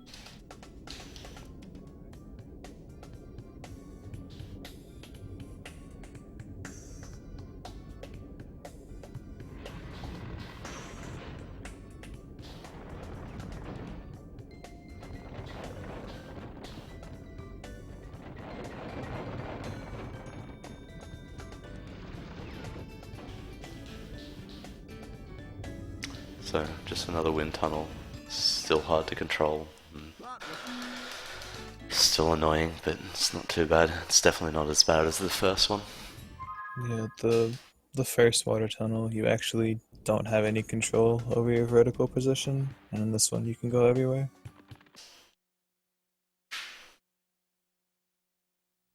The sheriff promised me.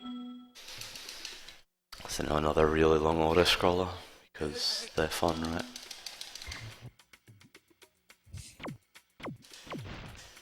If I could just, So it's essentially just an on-rail shooter. if I could just make an auto score that played itself, it wouldn't be so bad. But it's just tedious enough we actually have to focus on it somewhat.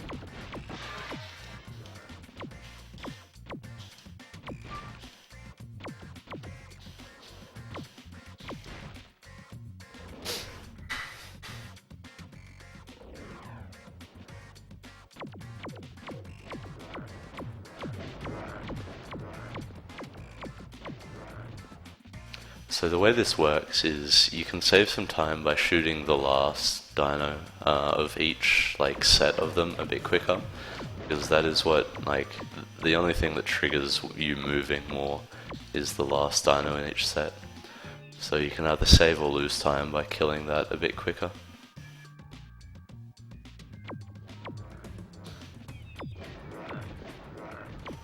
also some weird thing that only Grant has got there, where that first dinosaur in the back room I shot, somehow you can like shoot him in such a way that he falls the other way and just falls onto a basket and breaks it. I'm just glad that I know how it happens. Yeah. But yeah, I've never seen him fall the opposite direction. He always falls towards, not away. I don't think it actually changes the direction he falls, he slides in a certain direction for some reason. His feet kick the basket.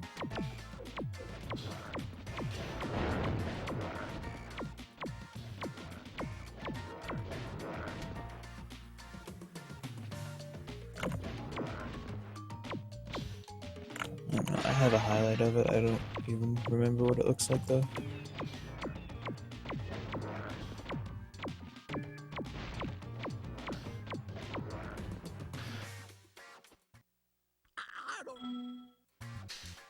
Ooh, hurry up and finish this run, Farsa. I gotta sleep. Yeah, sorry, I should have just world recorded again, so probably be done already. Yeah, you're at 309 this right now. feels. Yeah. That's not terrible, I guess. It's probably not even sub 320. It's pretty bad. Let's see.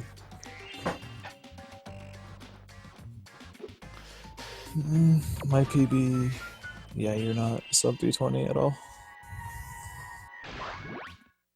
I think the ending of my PB was okay. And it leaves... Should be like 1.6 and 6.5, like 12 minutes. So yeah, not even gonna be close. Yeah, you'd have to leave Dynamines at 307. Yeah.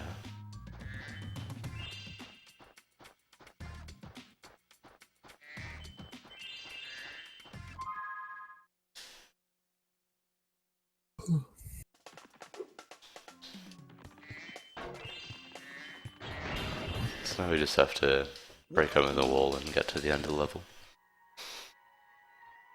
Pretty straightforward. Jump and jump. We're good to leave. Never mind.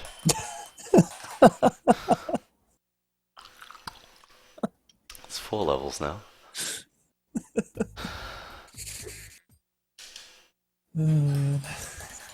This is a disaster.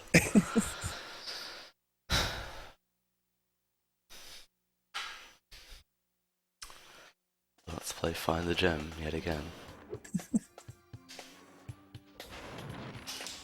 Leveraging that power up we got. You can actually skip it. Can you skip it on 1.1? Yeah, you can. Yeah, good thing we didn't. I've done it on accident once. It's in the water? Question mark? Mm-mm. I'm just gonna...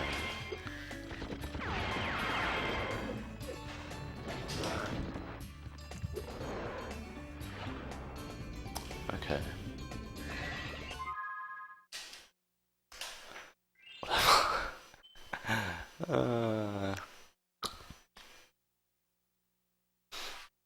Sub 325 maybe? Question mark. Probably. You'd have to fail the race, so don't do that. Yeah, I'll try not to. Fucking Doug Dimmadome. Okay, yeah. Walker is awake.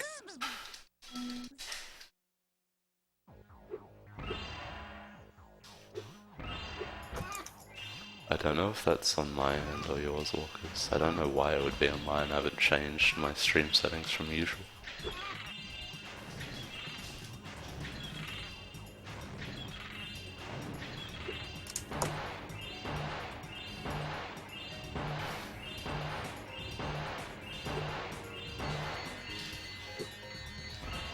Actually did this race kind of well for the time attack well for once. Yeah, the time attack is really awkward just because of the way the lobsters and the moped fish line up. Yeah. It's like if you go too fast, it gets worse, and if you go slow, it Yeah. actually works out really nice.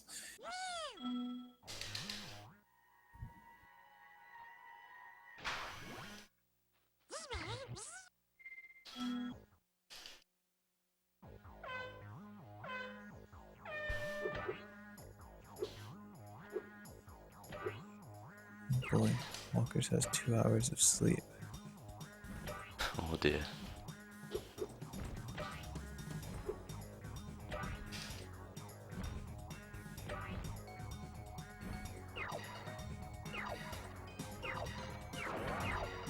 Yeah. This race isn't hard or scary, except for the fact that it's right before the end of the run, so Yeah. Although there are actually some strats that seem kinda sketchy, but it's all pretty consistent, I would say. yeah, there's nothing like the jump off the pier toward the middle of the lap is sort of scary, I guess, but it's really not. But yeah, it's really consistent. Like, it looks sort of scary because it seems you're really far away from the ring, but it's very consistent. And then there's a jump that saves like a minimal amount and no one goes for it because it's dumb. Yeah. Weren't you an advocate for that jump for a while? I mean, I am, and I still like it because it's like, oh, you're a badass, you do that jump, but it's not worth it.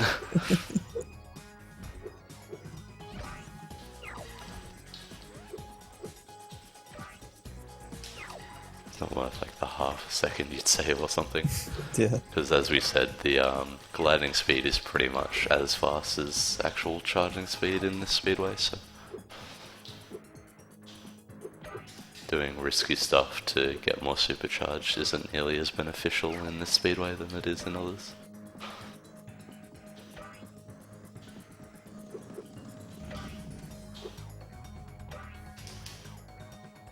Yeah, at least you didn't miss Harbour. Well, wouldn't want that. We all know it's your favourite. It's a known fact Walkers holds the record for the worst speedway time here.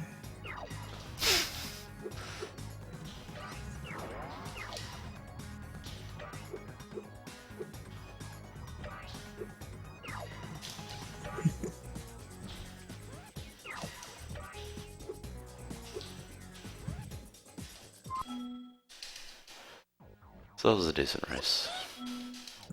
Oh, and you lost your meme record while you were a sleepwalker. Dax took it.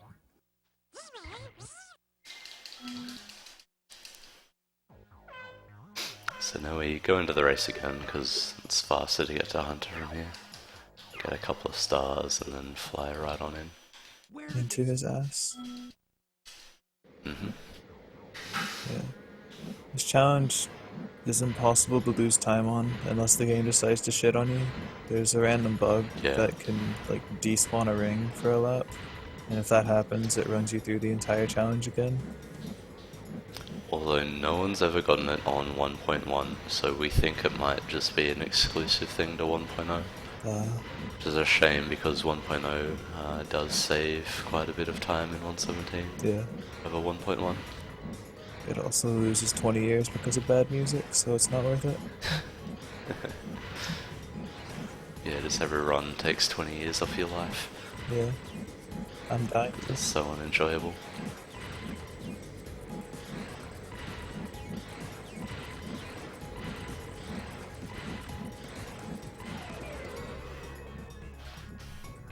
Yeah, he took the recce by 2 minutes, so you better start doing runs now. So that's it for pretty much everything in the game. So we're about to head back into Midnight Mountain, get the last of the gems there, and then we'll have all 15,000 gems, all 150 eggs that are in the main part of the game, and we get to play Super Bonus Round, which is the essentially the 100% reward.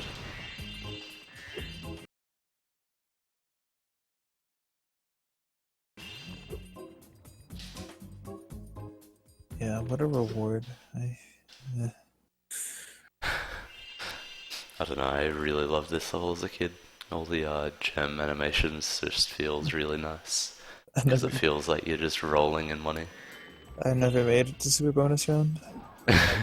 That 25 gem behind the bars in Spooky, I never found it. I never found out how to Oh, get it. I actually, yeah, that took me a very long time. I might have even found that online after I discovered the internet. Yeah. You're more than welcome to keep the treasure.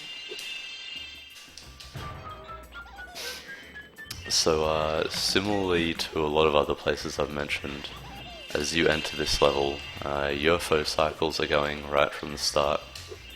And so this route is designed around getting to a certain point in their cycle. You'll see this one fly straight in front of me. You're doing a different version of it now, right? It's slightly different, yeah. It's still based off of yours, but gets a few extra UFOs.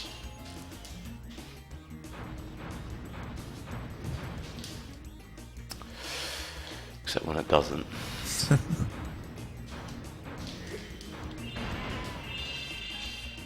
I don't really know where that UFO is going to be either. Okay, never mind, I found him pretty quickly. Oh, I actually have to hit him though. Okay, so there we go. So, if I didn't have to find that last UFO, once I hit that one that came out of the tunnel, I would have been able to go straight through here and do this area. It's a bit faster. With the old route we needed to still get a couple of UFOs that are in that area. But with this route we get them a little earlier. And still catch the cycle for the one that comes out of the tunnel if we do it right.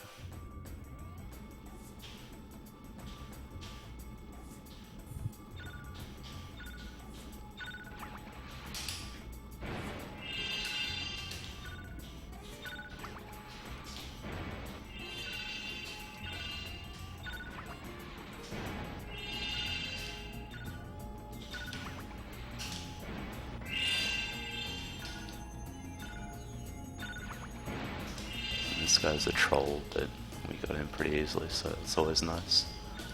Yeah, there's just one specific sub that hangs around at the bottom. And he can take this really sharp pivot into the corner that just isn't possible for you. But yeah, he got really lucky there. The guy was just stuck doing pivots, doing nothing. So we're going to go for a thing in the Yeti race called One Cycle. Which essentially is getting all of the gems during the challenge. It's not too different from going for it normally, so like even if like I screw up and can't go for it, like we can just default to the normal way of doing it and not lose any time compared to that.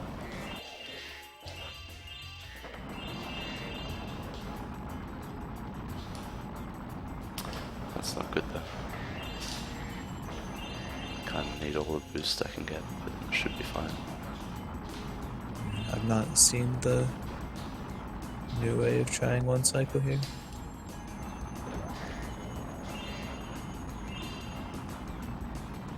It's essentially the same as your route, just don't do a lap skip. Oh, okay.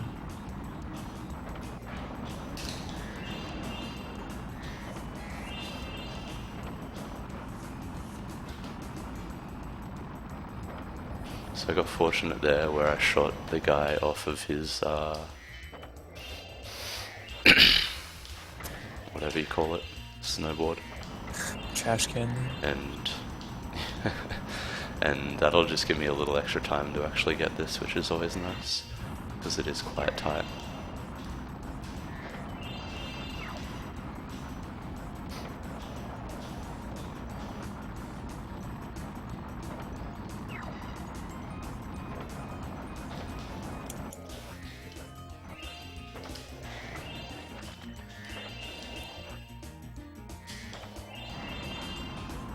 Okay, and now we should be fine to just go finish the race.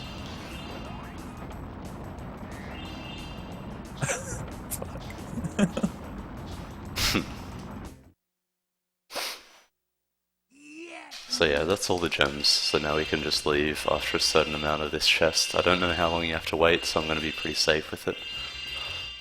And just wait for the whole animation. You can leave after a certain point, still get all the gems, but I'd rather just play it safe and wait. Oh shit. Getting a Baron wave.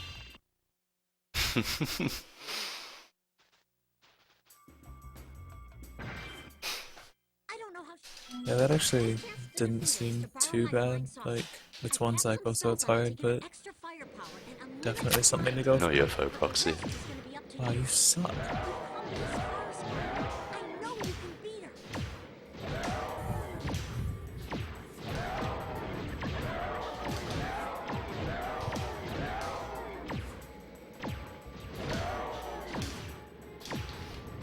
Yeah, if you jump on the UFO a certain way, you can just skip the entire fight. You just go over and flame her. Okay, that was very good. World It record. was a lot better SBR than in my old record.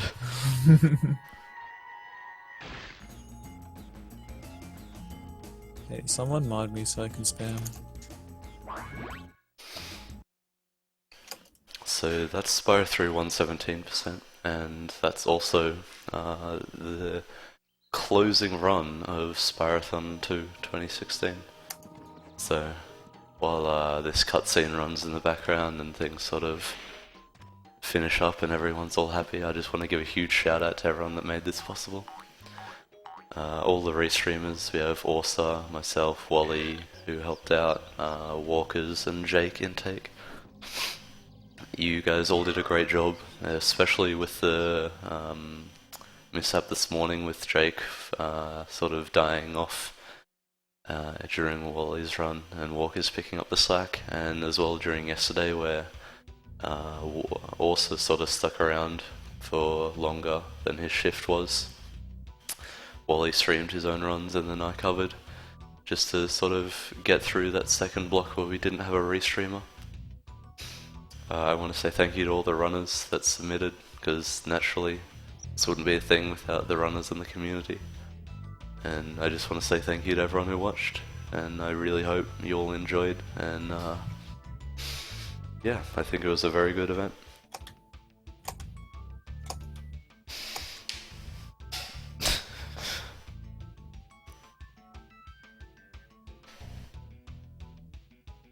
Nightbot needs to step up his game. He's not spamming enough.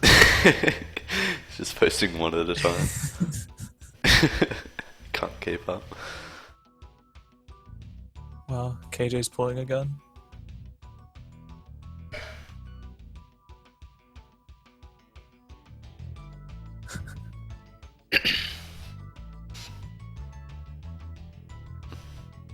Oh, I feel bad because this is the only run I got with Spyrothon.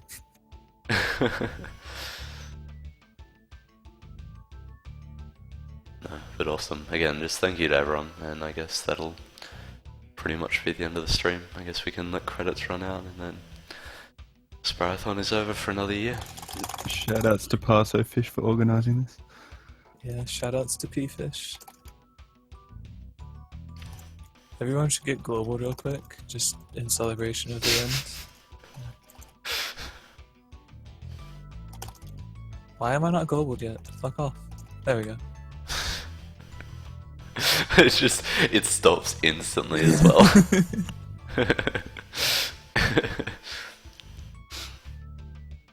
Awesome, well I think you're good to cut stream now, Walkers.